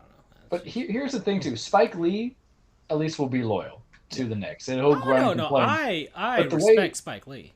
Yeah, and they're not, for anybody who's listening, they're not the same political analysts, but there's a point being made. But the amount of time that Stephen A. Smith trashes the Knicks on a daily basis for his own profit, because that's really what it is. It's not, it's not, Dear Slim, I wrote you, but you still ain't calling or ain't writing. This is more or less, I'm just going to slander you to keep the fan base. I wouldn't even want him in the office or in the arena, stadium, straight up. I'm like, no. If I was James Dolan, I'm like going to pull a Patrick. Was it Patrick Ewing that he kicked out, or was Charles Oakley? It's Charles Oakley. Yeah. Yeah, I would pull the Charles Oakley. I'm like, F him. Oh boy. Okay. I see that. I mean, I think it's also a product of. I mean, it's a product of what ESPN has become, and a product of what you can do with sports. I mean, you can look up any stats you want, anything you want now on the internet. So now ESPN has to come up with shock value. I don't know, shock value and entertainment Hot to takes. keep people watching. Well, that's the reason why. That's the reason this show exists. Even though if you do look at the video version of the show, I'm dressed like Sonic the Hedgehog. Andrew's dressed like Nitro, and Charles is a gigantic Mexican wrestler. I'm Juan, damn it. Yes, I know. Play the damn game. I'll find it. I'll get it. Don't worry. All right. It looks fun. It looks super fun. And I wasn't expecting Brendan to be here, but if I had known that a guest was going to be here, I wanted like the cutaway to the like the guest cam to be like the pit from the Silence of the Lambs. Oh God. I feel like if he had his own character thing, would just be Larry Bird. Because it's just like, all right, we know he covers the Pacers. That's how I associate it, and I know he likes the Thunder now. Goes from there. But, I want to talk a little bit about the Pacers for a second, because this runs into my theory that I had last week, so it's not surprising. Right? Oh, might as well, yeah. So here's the thing. To very condense it to bite size, so everybody gets a swing. We're at the 124 mark, if you want to know. All right, so to condense it, we were talking about the Heat, and I had to say, okay, who's our trade chips? And I said, I don't think Bam Adebayo's the guy. I think he's a guy, but he's not the definitive guy we can build around. And I mentioned, and I said it straight up, what's the difference between his production and then trading for, Miles Turner? And just saying, putting him in, on a cheaper contract than what Bam's getting and everything. So I just brought that was like a little bit of a highlight. I don't think you guys can trade for Bam. I don't think you want that Bam Duncan Robinson contract to get rid of expire stuff. But you having the draft, you are obviously in a weird rebuild, because now you want Brogdon gone allegedly. Miles Turner's been on the block for like 10 years now, it feels like. But what do you feel is the Pacers' best remedy to get at least into a 7, 8, or 9 play-in? Because I think it's possible. But is there anybody that you're anticipating, wanting, or hoping in all this free agency frenzy that will soon be coming Thursday at 6 p.m.? What's your insight on the Pacers? I don't know enough about the draft to go from there, so I was like, all right, because it was just a quiet moment outside the first 5 picks. I'm like, everybody's ass. I mean, as an employee of the team, I cannot speak on trades a lot. Yeah. Especially because if somebody's in the news, I kind of have to stay quiet about it. I can talk primarily about who they drafted and who I feel. I mean, I think the Pacers nailed their draft picks in the way they want to go. Benedict Mathurin, I don't know how much you got, but I think it was a perfect pick by the Pacers. Energetic forward who is going to fit in with the, Indiana hustle basketball grind that they love. I don't know if you heard it, but the first time Tyrese Halliburton throws an alley-oop to Mathurin, Gainbridge Fieldhouse is going to go absolutely nuts. There were reports that Mathurin worked out individually by himself with the Pacers once and then said, I want to work out for you all again on his own. And so immediately all of the Pacers staff was like, this is our guy. We don't need to do anything else. They love his spirit. The energy level is going to be there. He's going to be awesome as a swingman. Hopefully for the Pacers fans, O'Shea Brissett sticks around. O'Shea Brissett's another one of those high energy guys. I think the Pacers need to keep this, energy team first mentality because they are a smaller market, and hopefully develop Tyrese and Mathurin and O'Shea Brissett and everybody. And I think there'll be a successful, new age team basketball type deal with Mathurin. So, and then, go ahead. That brings the follow-up question, what I can ask about the Indiana Pacers. Because you say new age, but the new age is not in your coaching staff. What is the leash that Rick Carlisle has? I like Rick. I thought he was a fine hire when he went from being ceremoniously departed from Dallas over there. But if you're trying to reshuffle the deck, maybe you're getting all these good draft picks, and you're trying to find a new voice and new players. Is he kind of like the right guy? Right now, there's a drought in assistants who could be sexy. That's what led to Darvin Ham kind of getting picked last minute. The Lakers said Frank Vogel's not good anymore. And then Hardy I almost said Jeff Hardy, but we're not talking about wrestling. Hardy, one of the Celtics assistant coaches, are now going to be the coach in Utah Jazz to replace, High Eyes Quinn Snyder. But what's that pressure looking like for Rick Carlisle? I mean, he's letting them play. I'm sure Rick didn't nobody did in Indianapolis, but I'm sure Rick didn't like how they ended last year, and I think they lost the last 10 games of the season, if I remember correctly. And there's a little bit of pressure on him, but if he lets them play, I mean, by all accounts, I believe the athletes love him, the players love him, and he's letting them play, and I think if he keeps doing that, we should see a better Pacers team this year coming up. Okay. All right. I got nothing more for that's about it. That's about it. All right. Well, and then I would like to add they also picked at 30. I think it was 31. Guess 31. Yeah, you guys had the first pick in the second round. Yeah, they picked Andrew Nemhard from Gonzaga, who's going to be a confident facilitator. I think he's a great point guard addition for the future. Obviously, you're looking at Halliburton. Obviously, they picked him up because they believe he's going to be something special. And I think Andrew Nemhard's going to serve a great role as a confident facilitator in the future as well. Okay. And then the sneaky pick, Kendall Brown. You guys had 2 second-round picks, right? So yeah. The sneaky pick, Brown from Baylor. A lot of people said it could be. I mean, of course, Drew Scott, Baylor's coach, said he's going to be the steal of the draft. But a lot of people like him too. So it'll be interesting this year. I think the Pacers are in that, because they picked 6, they were kind of forgotten about. But the Pacers are really happy with who they picked. Okay. All right, so we are probably at the 1.5 hour mark at this point. So let's head on over to the handsomest head coaches in the Eastern Conference. All right. All right. Okay. Brendan, I just want to let you know that we are such a professional sports show.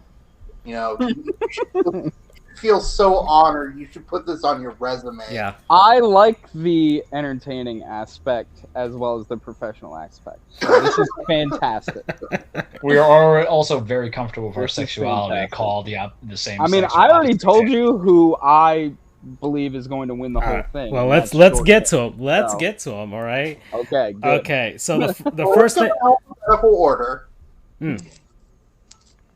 Okay. So the first one, well, right now it's a vacancy at this moment, but the Boston Bruins have a vacancy right now. Okay, so nobody's coaching Charles's beloved Brad Marchand at this point. Well, the former coach was Cassidy, right? Yeah, the former coach was. So Cassidy. there you go. Whew, how do we? The hot Cassidy or the not hot Cassidy? You know what that tells you? They might be pretty, but they might not be right for you. That's what I'm getting. I understand. He had eyes that will make the devil cry. I get it. All right, so we're gonna have to move on to Buffalo, and that's Don Granato for the Sabres. Former player, right? Yeah. I mean, he only played for. Tony Granato. No. He never played in the NHL. He played He played for the Columbus Chill of the ECHL. That's a cool name, the Columbus Chill. What's this guy's name? Because Columbus Google's giving Chill. me something different. Columbus and Chill.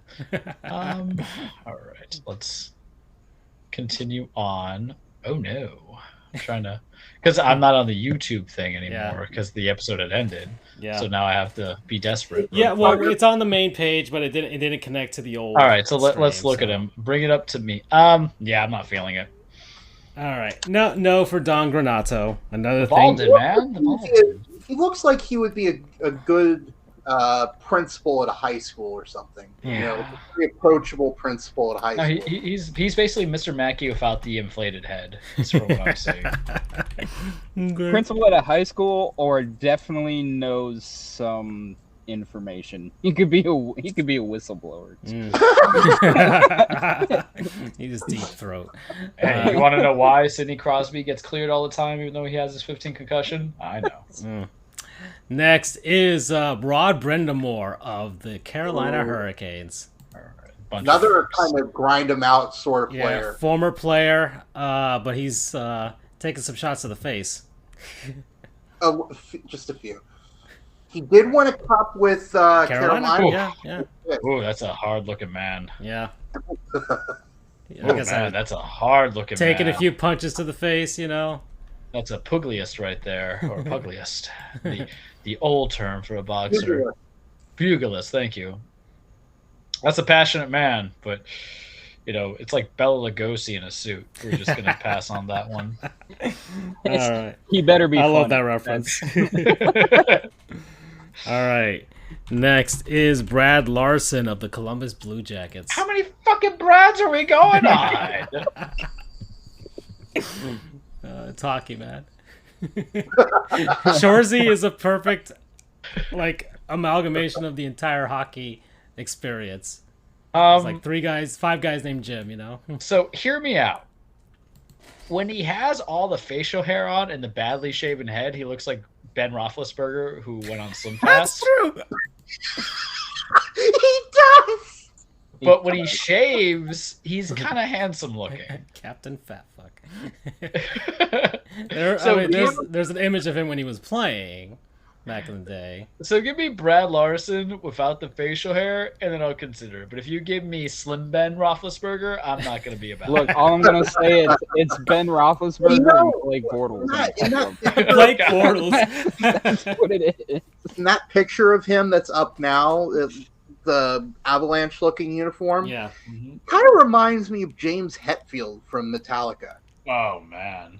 Oh, yeah. A little bit with the soul patch. Yeah. Kind of that, still hanging on to it. I gotta tell you, the hockey players at least have had the most references that I can give them in comparison to some of the other ones of who I think they look like. All right, so let's move on. We're going to actually the Red Wings have a vacancy right now too, so we can't go to Detroit, but we'll go to the new head coach of the Florida Panthers, and that's Paul Maurice. All right, Paul Maurice. Another one in the coaching carousel. I just don't get why they went with him and not your other guy, but whatever. So, do you like Alton Brown? Oh man! Listen, I'm gonna say this though: his glasses are on point. That is true. His glasses are on point. I wear glasses when I'm not wearing my contacts. He's on point. Right. No, but +1 for style. The guy can wear a suit well. So Okay. you know what? Because Suit- we're in a drought, we'll slide Yeah. Paul Maurice in. Kind of the tie with the glasses and the suit. That yeah. close up almost looks like a young Gus Malzahn. He looks like Like Joe close-up Buck's one. Canadian The middle cousin. one. Joe Buck's Canadian cousin. All right. Next, we're going up. Here we go. We're heading out to Montreal. Canadians. Marty St. There he Louis. There he is, Marty St. Louis. short king.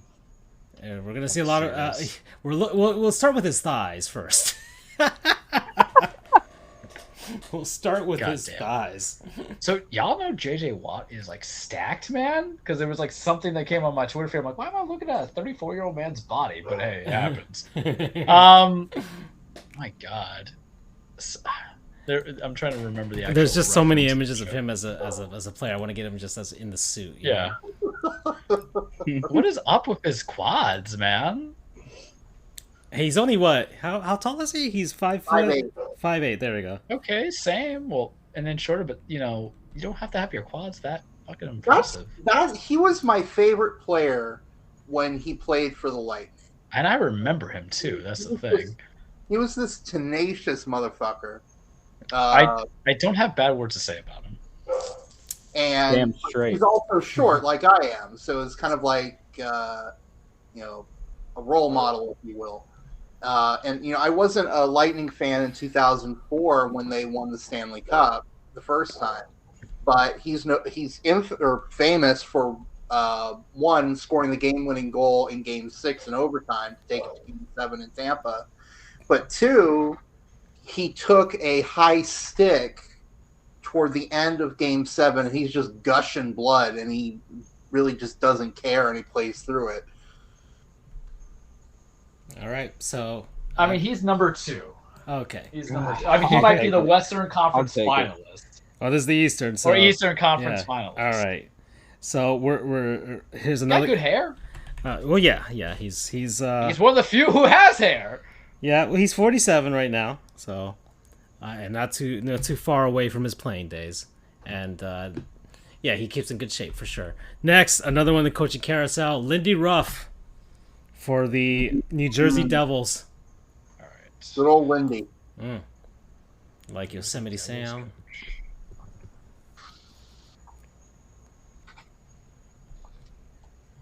No. He seems like that always casted like principal in a British movie. Or the cop that tells the one who's actually doing the detective work that he's off the case. Oh yeah, the bagel man. He's the chief. He's like, you're off the Yeah. case. He's kept the stash. That's been his style. Gun since he and was a player. badge. That's it. Yeah, I'm not about it. And that's his Pass. only line. Gun and badge. All right. No for Lindy Ruff. All right. Next, we're gonna head on out to. Do you think when he went out to bars, he just called himself the rough stuff? Next is Lane. We're not too far from the New York Islanders. Lane Lambert. All right. And by the way, the Islanders just fired Barry Trotz. Yeah. Barry Trotz, So this who is their- you're not a particular fan of in terms of his appearance, but he is a damn good coach. He is a damn good coach. All right. So, let's bring up Lane. Lane. That's a villainous looking motherfucker Yeah. right there. Yeah. He is. Yeah, That is he's a Bond villain. Yeah, he's a Bond villain. Jesus, there was like a photo of him with his like his hand on his chin resting. I'm Yeah. like, he looks like he's got money. Yeah. Damn. Yeah. Former player. Not feeling the beard, but damn. You know how they say people like danger? Man, it's like a moth to the flame for me. That's a yeah. All right. Lane Lambert. Yeah, I mean that's intense. Yeah. Yeah. Got some wrinkles on your face, but you've seen some stuff. He was like, I ate some, I was a cannibal when I was on the Alps. It's all right. Next, we'll head out to Madison Square. Gerard Gallant, New York Rangers. All right, I think off of memory, Gerard Gallant is not handsome to me. Yeah, but- from the former Florida Panthers head coach and went to Vegas. Oh yeah, no. Yeah. Is it fair to say that Gerard Gallant looks like what an Oakland Raiders Mark or Al Davis coach would look like? Yeah. Yeah, no, sorry, Gerard. Good coach, but no. Next is DJ Smith of the Ottawa Senators. I don't know this one, so this is going to be interesting. All right. I already know the answer. All right, I want to make sure because there's Guy Boucher, but Google that's sometimes Guy is Boucher. weird. Boucher. Yeah, and he probably might have made Boucher. this list. He might It's have been Boucher, on the not yay Pecker. of the side. Like the water boy. Like the water boy. Yeah, so Right. So here's my thoughts on DJ Smith. Have any of you seen Boardwalk Empire? I have not. Damn it, he looks like Shea Wiggum if Shea Wiggum gained like 10 pounds. But, it's all no. We do not do DJ Smith. DJ Smith has said sleeping with the fishes unironically before. Yeah. DJ Smith, DJ Donut Jr. We don't do this. All right. Next, good old Torts. John Tortorella, the Philadelphia Flyers. Off of memory, I would say no, but let me get a full Yeah, modern good hair. image. I'll give him that. He has good hair. He's looked the same forever. He's We one of do those guys. appreciate, good hair up in here. Yeah, He's he's good hair and good beard. good glasses too. He's not unattractive. The glasses, I think, He's a fiery guy too. He'll defend you. the glasses kind of throw it away a little bit, but to me, depending on the you couldn't get a half blind Charles. I think he's Kevin Costner a little bit. Just saying, Yeah, a little bit for that, I can see that. or a Don Johnson, more John Johnson than anything, especially Don Johnson when he was cast in Django Unchained. Okay. Tortello, for the fact that there's some barrenness in the pool, we'll put him in there. Okay. All right. So there we go, Torts. And let's see. We are headed out to. So that was Philly. Oh, okay. Pittsburgh. Mike Sullivan of the Pittsburgh Penguins. All right, Mike Sullivan, it's time to judge you. Handsome or not handsome? Or just passable at this point? At this point, half these coaches are just beer goggles. That'd be a good beer league team. I don't think he's ugly. Yeah, He looks more like a politician than anything else. Yeah. Right. I'm just trying to figure out if he's pro SCOTUS or against SCOTUS.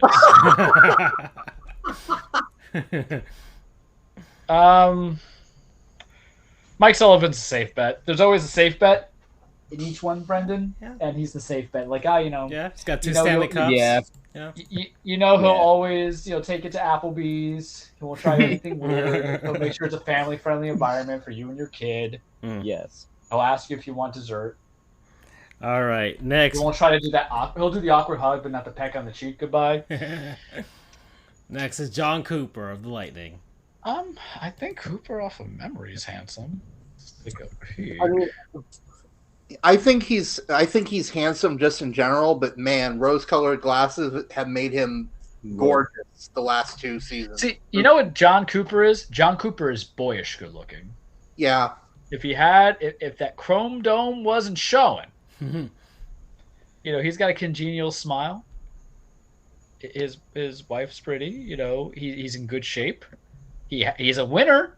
He's a winner. All of us are going to lose our hair. Great attitude too. If you ever do his interviews, where's that dark blue, man? I'm a blue on blue monochromatic guy sometimes. John Cooper. He's got style. His suits are always great.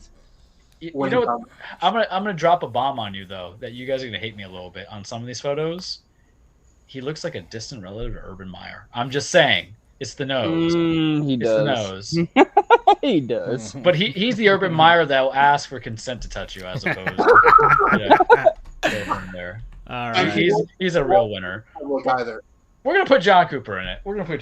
All right. Next is Sheldon Keefe of the Toronto Maple Leafs. All right, Sheldon Keefe. Dude, he looks like a total bro. I'm sorry. He's 41. He's probably, I think he's one of the youngest coaches in the NHL right now. I mean, he's handsome because of youth, and he looks like he never took a puck to the face. The hair is good. I'll give him the hair. He played for the Lightning. That's the only team he ever played for. 2000, 2004. Rob Gronkowski, if he was, let's see, how tall is he? 5'10".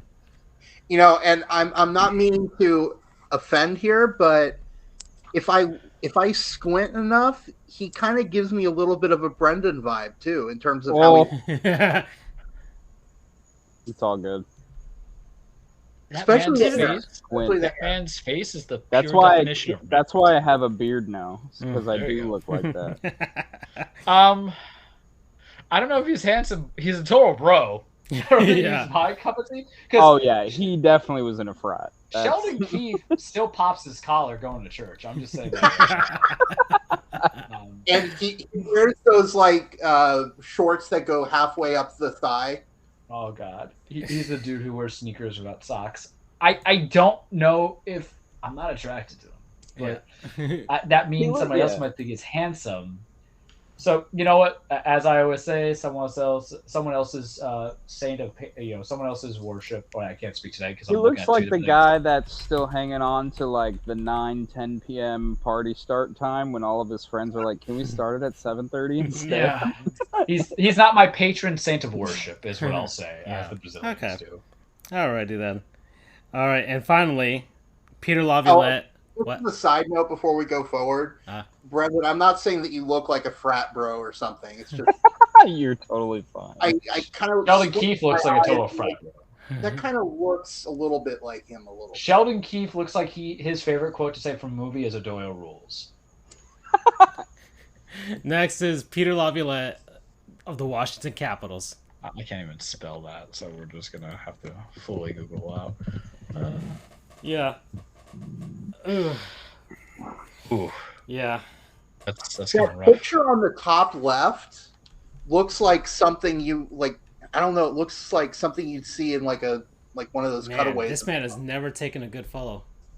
Yeah. Even when his playing days, like he looks like an understudy for Guys and Dolls. And he is not. He's never taken a good if photo. listeners don't go to the theater, it's time to get educated. Okay. West Side Story. He was the first guy outside West Side Story that came out in December. Oh man, Steven Spielberg's making this the best movie ever. Okay, so he's goofy. You know how he said Nick Nurse is the goofiest motherfucker? That's true. All right.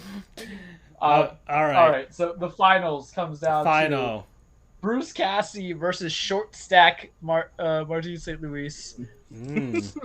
Let me look at a few more Bruce Cassidy. I mean, he looks like Rob Lowe. Yeah, yeah. Kind of looks like Rob Lowe to me. And Rob Lowe is handsome as shit. Even though Chad Lowe landed Hillary Swank. But Rob Lowe kind of annoys me with that slim fast. I'm like, you have good genetics. Don't tell me anything about diet. Like, you don't look like you eat a burger like I do with donuts on it. All right, so but his hair is kind of flimsy sometimes. Because I'm really going on the deep dive of it. And then we go to short stack. All right, let's go back to short stack and see what he does. Yeah, now whenever I think of Marty St. Louis, I'm gonna keep thinking of short. By all means, I'm not happy with that. The correct term is short king. Okay, he's short stack. King. So here's the thing about short stack. He's got a little bit of a goofy face, but the hair is good. It's not fading a little bit. He could put on a suit pretty well, but I feel he's insecure of going tie or no tie. You have to go all in. The thing that goes against the tie game of Bruce Cassidy's not that good. I mean, I like a little bit of yellow, but there's some ugly ass ones I'm going there. And I'm seeing this is tough, actually. This might be the tougher decision because I can see the appeal to both. But Marty St. Louis looks like he'll fight on my behalf if something goes down, which matters. By the way, Mike Matheny will fight for me in baseball. Or we will, by the way. I don't think Bruce Cassidy would. But then But then I'm looking at his player profile. Marty St. Louis looks a little cross-eyed. I understand they played hockey, guys, but there's a lot of things that come in place. This is hard. Bruce Cassidy. I'm not gonna fight it. It's gonna go to Bruce. Oh, Right. Bruce got the juice. All right. Bruce got the juice. It was hard. The hair hurt me a little bit. Bruce Cassidy. It's those eyes. The quote, it's like the first time I ever heard the Beatles sing. All right. I'm gonna be thinking about so it. This is exactly Dawson, Payton, Joey situation. Ooh. All right, so we're at close to 2 hours now, so we have to do it. We have to head to the cage. All right, we're actually going to talk about wrestling. Well, for once.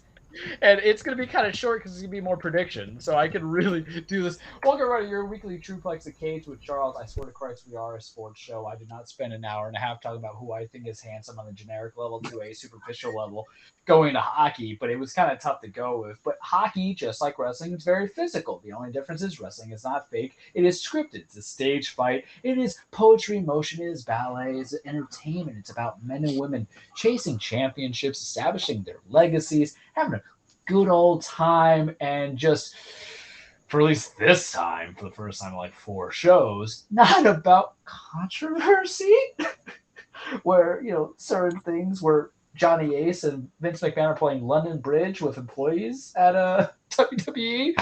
Kids, if you don't know what that is, don't Google it. Please don't do that. Things happened, and things will be happening. That's how we'll start this.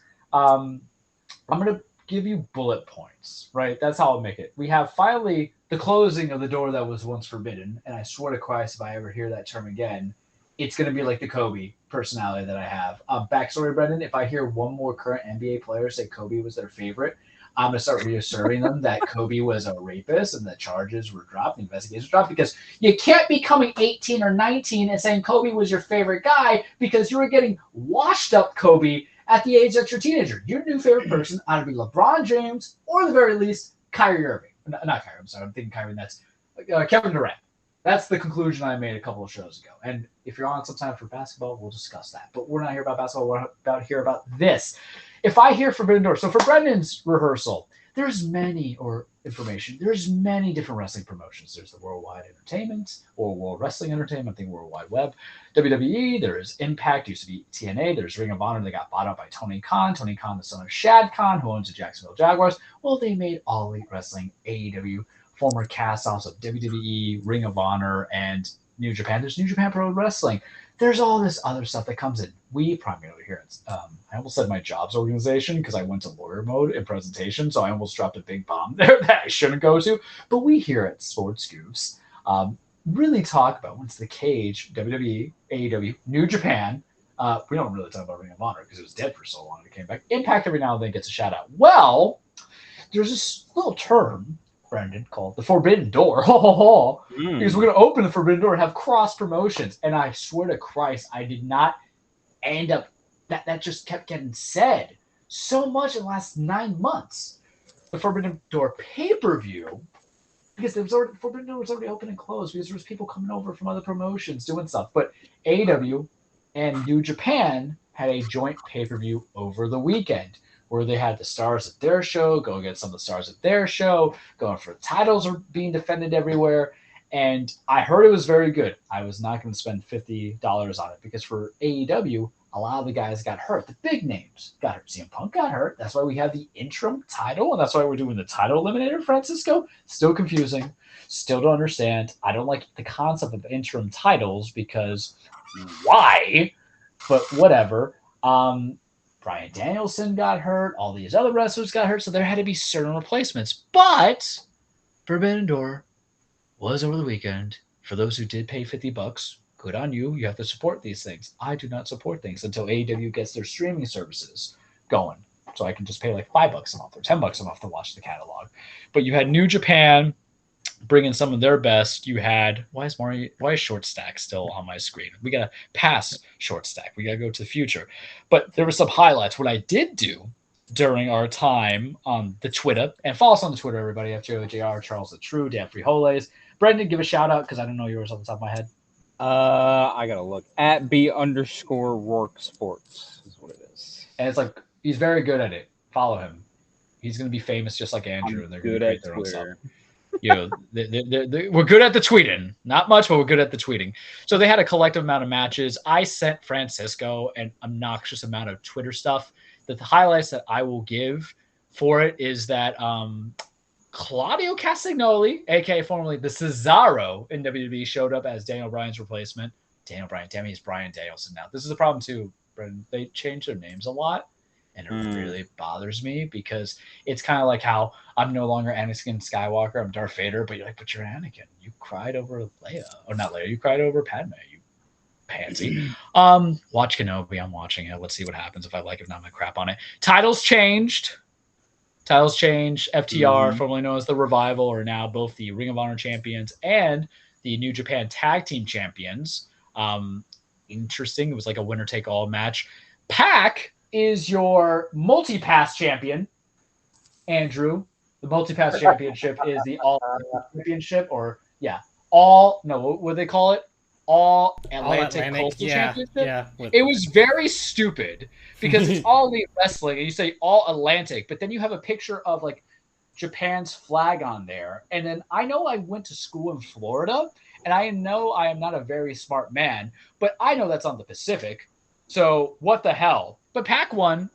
I'm happy with it. I'm very upset because Tomohiro Ishii got hurt, so he couldn't enter that fatal four-way, and that would have been popping hot like coffee. But I digress. So good for Pac. We like him. He's the bastard. He used to be Neville in WWE, so you're seeing a thing. Bullet Club with dudes with attitudes. I'm going to pause this right here. In Bullet Club, they were bringing out Young Bucks, ELP, El Phantasmo. We love him. Hikuleo was there ringside because he God damn it, we had Hikarumu Takahashi. Hirokamu Takahashi got the Rona, allegedly, or he had a fever, so he'd come in. So it was Darby Allin, who is mildly enjoyable, Shingo Takagi, the Last Dragon, who is probably my favorite New Japan wrestler. I hyped that man up so much last year, Brendan. You don't understand. The guy just has a build. He's like 6-foot bodybuilder who basically weighs like 180, and they say he's like 200. But he's just so cool. Comes out with a dragon mask. I love it. And Sting. Sting? That Sting? Yeah, that Sting. That the WCW guy? Yeah, that Sting. The NWA guy before he went Black and White Co. Yes, the Icon. Yes, the guy who went to WWE and had like 2 matches and then got hurt in the Seth Rollins match and was supposed to retire.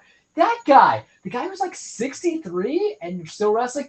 That guy. Is he chasing championships? No. Why? Because this owner doesn't push old-ass men to win championships, even though CM Punk won the title. But we won't talk about that until it comes back. That's a conspiracy theory, because you push who can sell you the merch and the tickets, not because who you think is the quality talent, unfortunately. So this match started. I think I sent to Francisco. You know how I say Jeff Hardy's going to die for me, and I'm appreciative for him for the stunts he takes? The Bullet Club comes out, and then Sting's like music kind of hits, and he's up top, and he does a stage dive onto them. At 63, I'm 32 going on 33, and I don't even want to bend over to pick up the boxes when UPS delivers stuff at work. My knees creak, my back hurts, my neck, my back, and my ass crack, man. That ish hurts. But Sting's trying to die for me, and I love it because Sting wants to go out the right way. He had a career-threatening injury. WWE is like, you're not wrestling for us anymore. Sting's like, I hate you guys. When my Legends contract is up, I'm going to go to AEW. And he has done so. And he hasn't really been wrestling a lot of singles matches. He'd be doing tag matches. And what's good about tag matches for educational purposes, you don't have to do as much work. You can just do stunts. And look, he's just jumping all the time. The man just wants to do a singer splash on everybody and then get super kicked and act like it didn't hurt and no sell it and just kill the Young Bucks. And I'm not going to lie, I got pretty high for it because to give you some insight on Sting, I should really do, when I get an opportunity, when I do my mini Goof sessions, that's right, kids, we still do those every now and then. Francisco's been holding for it. I should just review like his career as a whole because you had Sting, NWA, early WCW, and then you had Black Crow Sting when it was NWO versus WCW. And then you had like Impact Sting. It was very weird and strange doing Joker Sting. But I've enjoyed his AEW. Look at this man just cross-biting himself. If no one's there, he's just going to literally die. And not dying because he lands on his head, but just die because his body hits the ground. It's like, it was only 15 feet, but I'm old. I can't do it. I love him. But the man, the icon, the legend, Sting, we appreciate you all the same. More about Forbidden Door because I got to go into some big stuff and do some predictions, right? Thunder Rosa, Tony Storm, Thunder Rosa retained. I was shocked. I thought Tony Storm was supposed to be Tony Khan's new, plaything in the favoritism of divisions who you push. Guess not. Will Ospreay versus Orange Cassidy. I sent you guys this in the link. It was in the abdominal stretch. What happened was Cassidy's known for putting his hands in pockets and being lazy. He has a thing called sloth style, or at least that's what they allege. Will Ospreay is very good. It was for the IWGP US Championship. So what he does, which is weird, right? Because you have Will Ospreay, who's British, holding the title. I don't know. Things are strange. I'm not colonialist at heart. What can I say? So he's doing the abdominal stretch, and Ospreay puts his hand in Cassidy's pocket and brings out to give the middle finger to the crowd. And I was cracking up because that's good heel stuff, boys. That's good heel-ish. But I heard the match was actually stellar. And it'll be one of those things where I either watch it or pirate it because I love me some good wrestling. Because one thing I'll tell you, Brendan, is how they wrestle in AEW or New Japan, the style is different in WWE. How they bring in certain things. We have to get the educations and go from there. It's what we do. Zack Sabre versus Cesaro, who is now Claudio Castagnoli. Claudio won. You can't have a debut and lose, really, right? Fatal 4-way. I'm talking a lot. Fatal 4-way IWGP World Heavyweight Championship. Jay White defending the Decepticon title because it looks like a Decepticon title. Guy came in some fresh-ass fit, though. All red, blood red, track gear. Hell yeah. I'm for that. Versus Hangman Page versus Kazuchika Okada versus Adam Cole. Finish went kind of weird. Cole got hurt. Jay White retained because he hit Switchblade on Okada. I sent you the moonsault that got hit with the super kick. That was sexy. I was for that. That was a highlight. And then the match I really didn't care about, because here's the problem, guys. I want my wrestling to be a little bit predictable, but when you know who's going to win, I think sometimes that takes out the momentum of enjoying the match. I'm petty like that. We mentioned movies and books, so unless there's something that's vastly different, changes of the books, the movies for the better, for the worse of the situation, if they're going to be beat by beat by beat, if you might be there for the full visuals, but if you already know how the story is going to play out, you can leave the theater early if you want to beat traffic. You can leave the theater early if you got to get beat, right? I know how Harry Potter and the Sorcerer's Stone is going to play out because it's literally almost a shot for a shot of how the book goes. There's no peeves, right? And then you start getting later down in books, they start changing some stuff. Or Peter Jackson's The Hobbit, we're like, what the hell? I knew in this main event where Jon Moxley was going against Hiroshi Tanahashi for the AEW Interim Championship. And remember, whoever wins that will challenge CM Punk when CM Punk comes back to go interim versus current AEW Championship and to unify to become the undisputed AEW Championship. Is that the way they want to explain it, Francisco? Very confusing. I went to school in Florida. I'm sorry. I need dumb it down to me like I'm 5, because you're not helping. Moxley wins. I heard the match was fine. It ended abruptly. Moxley bleeds. They have Blood and Guts this Wednesday, which is going to be Jericho Appreciation Society versus Blackpool Combat Club. But overall, I do want to watch the pay-per-view. I'm not going to pay $50 for it. Let it go down in price, or let me watch it on YouTube like I do. But Moxley wins, and that was the problem too, man. There was nobody else you can give that title to. Moxley deserves an opportunity to have a full run as a champion in front of a crowd, because when he was champion, it was during the COVID era where there was no crowd, and everybody deserves their roses. Everybody deserves their flowers. And if you just strip Punk of the freaking title. Okay, so he got hurt in the match, and he vacated the title like 3 days later, for context. But then they created the interim stuff. So I'm annoyed by that. I'm still annoyed by it. It's dumb. You don't just go and say, oh, you're Employer of the Year, and then it's a new thing. So now you're no longer Employer of the Year, or Employer of the Month. You're interim. It gets confusing. It's silly. Now we bring into WWE. Whew, oh, man. Done with Forbidden Door. If I hear that term again, Francisco, I'm going to die.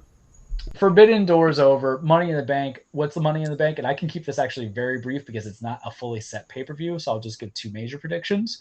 It's whoever wins the ladder match between men, it's going to be 8, and women's going to be 5, gets a guaranteed title shot anytime they're cashing. So it could be before a match. They can set it at a specific pay-per-view or event, or they can cash in right after the champions had another match. So it's a way where people kind of segue and get championships where they shouldn't have. I actually thoroughly enjoyed the Money in the Bank. Last year was Nikki Ash and Biggie that won, and both of them kind of had wasted cash-ins because they both won the titles at different points, but Big E's title run was kind of meh because Vince didn't book it well, as I predicted. He should have cashed in on Roman, not on Bobby. I'll hold that to the day I die. And Nikki Ash had it for like 3 weeks and lost it to Charlotte at SummerSlam, and a pretty good triple threat match. So first and foremost, John Cena's 20th anniversary was on Monday for being a wrestler. Yeah, that John Cena was Peacemaker, and he was on Transformers, and he's known for doing like the Glade Trash commercials, and will probably be in the Fast and Furious movies. I didn't see Fast 9, but he's like Dominic Toretto's brother, and I was like, man, that's interesting. Just there's a lot of beef in that movie. A lot of muscles. I don't know if he's taking the juice, but man, he's taking something, man, because he's jacked and ripped, and good for him. He's like Mari St. Louis if he grew like 5 inches or 6 inches. But Vince McMahon showed up, so allow me to give some context for Brendan over here. Vince McMahon is kind of alleged of kind of playing London bridges with a WWE paralegal, and there was an NDA, and he paid off some hush money to keep the affair quiet. And then there's some even further allegations that he passed off to John Laurinaitis, also known as Johnny Ace, to kind of use for whatever his thing is. And the whole base of it is that it's consensual. NDAs are kind of upsetting, but Vince McMahon's wife is now currently Linda McMahon, who is part of President Trump's Small Business Administration. So there's some big names that come into it. So that's why sometimes NDAs come in. And now there's multiple firms investigating the situation. So it's kind of big-ish, right? So if you have that heat, Brendan, you would think you just chill, right? You lay low. For the last 3 weeks, this man has shown up on Raw, SmackDown, Raw again. I'm almost certain he'll show up at Money in the Bank. And if I was a shareholder, I want to punch him in the face. Because the share's not dropping, but it's a publicly traded company. And the thing that we want to stray away from, well, I don't know now after the SCOTUS decision, but what we want to stray away from is white billionaires using hush money on women for sexual affairs. Maybe that becomes cool again, and I'll jump up their shares of profit. But the stocks have actually dropped about $6 since pre-announcement to current. And I would only predict there's going to be more harm done. It's his ego and his feeling like, But Money in the Bank this weekend, he just had to be there for the John Cena stuff. It's crazy. Money in the Bank, I'm going to keep it very simple because I think I might have time to do a mini goof this week on it. Plus the match cards aren't set, but there's some ties, but we're just going to keep it straight. It's on Saturday. Watch it. It's usually a fun event. It's part of the Big Five. For the women's Money in the Bank, my prediction of who's going to win it out of Alexa Bliss, Rochelle Rodriguez, because they changed her name to Rochelle from Gonzalez to Rodriguez. Now, Vince has Shotzi and all of them. It's going to be Liv Morgan. I'm going to keep that. It's going to be Liv Morgan. Why is it going to be Liv Morgan? Because she's that underdog who can't seem to win on one-on-one title matches. She had a couple matches with Bayley. Couldn't do it. Can't win. So what do? You use this as the competitive advantage to have her win. And it makes sense, right? It's good. There's some heavy competition. Anybody can win. I don't see Asuka repeating it from a couple years ago. Could be Lacey Evans. She's my dark horse. Let's get to the men's Money in the Bank. Because I'm going to say something sexy and salacious I have to do within 4 minutes. Because I don't want to take anyone's time here. But it's going to be Seth Rollins, who we're loving right now. Love him. He came out to say hi to John Cena, mocking his music, ha, ha, ha, ha, like a villain. I loved it. Drew McIntyre, boo. Sheamus, okay, he's good. Almost. This man's like 7'5". Riddle, a guy to be determined because, either Kevin Owens is unavailable, Ezekiel's unavailable, or there could be a replacement. And then Sami Zayn. Sami Zayn, you say? Yeah. Sami Zayn, the crazy conspiracy man? Yeah. Sami Zayn, the guy who had a WrestleMania match with Johnny Knoxville from Jackass. It actually was a very good match. That guy. They're in the Money in the Bank ladder match. And we're going to play this bad game, Francisco. Perfect booking.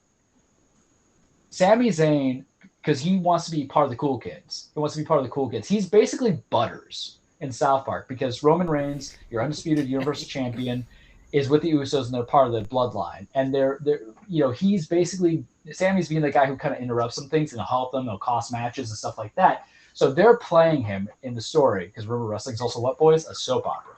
And they're playing him, and they're saying, "Oh yeah, we got your back, Sammy. We'll help you out." But they haven't been coming to his call when he's getting his ass beat. Kevin Owens brought that up. So he's going to Roman, and he's saying, "I have to win the Money in the Bank contract, so no one will cash in on you." Vince, I know you hear my show. I know you have an obsession with me because I'm just as obsessed with you sometimes. My God, with your dick swagger and everything. Do this. Have Sammy win the Money in the Bank. This is my prediction. This is what I think will happen. Because at SummerSlam, it's going to be Roman versus Brock Lesnar, like 12, really, in a last man standing match, which means Roman is going to be physically exhausted. He's going to win. He's going to beat Brock. I don't know how it's going to happen. But Roman ain't going to be able to lift a finger. And then you have Sami Zayn coming out with the Money in the Bank briefcase, the ultimate Judas moment. Because you'll have a full, 3.5 week, boys, to build the storyline of Sammy saying, I want it, I'm never going to cash in on you. And he realized, the dawn of comprehension, he saw the sun that Roman's been playing the whole time, and he cashes in on him. But then Sammy, trying to be this conniving friend enemy, will go to Roman and say, because here's the thing, Brendan. Roman has both titles, the Universal Championship and the W Championship, and that shit's not working anymore. You have to split it. Roman will have cashed on him. Sammy will cash in the contract, but not for both titles. But he'll leave Roman with the Universal belt. He'll cash in, get the 1, 2, 3, say it's specifically for the W Championship. Boom, goes over to Raw, is that champion, and then Roman goes against Drew at Clash of Titans or whatever it is, a Clash of Championships or whatever they're doing over in the UK the next month against Drew and loses Drew. That's my prediction. That's what's going on. I didn't just give you a month's prediction. I gave you 2.5 months of prediction. And if Vince doesn't do it, I'll be very upset. I actually would love to see that. I love myself a good betrayal. The thing is, it's not even a betrayal. To Roman, it'll be a betrayal. To Sammy's going to be like, I'm leaving you with one. I'm just going to take this other one for me to go be great on this program. Because Raw desperately needs a world championship over there because it has not flowed the same. They're trying to push the U.S. belt as being big time, but they have Austin Theory going against Bobby Lashley, and Bob Lashley is all man, and Austin Theory is all boy. And there's too much of a disparity there. But it's just so juicy in the investment, and it's time for Sammy to get that love. He's never been a world champion. He was in NXT, but never been on the main roster as a champion. You have to give your flowers. You have to give your roses. Shit, if Kane can go and be a world champion, why can't Sami Zayn do it? Different kind of wrestling styles. Glenn Jacobs is not a favorite amongst people on the Twitter. He's mayor of Knoxville, I think, or he's not governor of Texas, but mayor of Texas, and he's been kind of flighty lately. That's Kane's real name. That's what I would do. So that's not even just my prediction of Money in the Bank, Francisco. That's me going so far out till the end of the month of July. So you get 6 weeks out of this, and you could take that to the bank. And that's all I got for you, the kids this week. Whew, I felt Jesus coming to my body right here. Okay. Well, I think that's it for us for this one, guys. So, Andrew, you got another good one. So, Brendan, thank you for coming on here against your will. So, we thank you for that. It was not against my will. I love it. Stockholm Syndrome. All right. And then next week will be the handsomest head coach or manager in all of North American pro sports. So we'll get to that. And Charles might do a little wrestling mini. And next week is the NHL draft. And I think I will also go through that and torture myself by watching the whole thing. But I think I might be more enthused because I know the material a little bit more in the NHL. But yeah, and we didn't go into the Andrewverse, unfortunately, this time. But we'll wait on that next time, okay? Well, that's the beauty of it. You don't know when it's coming. Yeah, that's true. Okay, yeah, it doesn't wear out its welcome, for sure. All right, so bye, everybody. Have a good night. So long. Take care.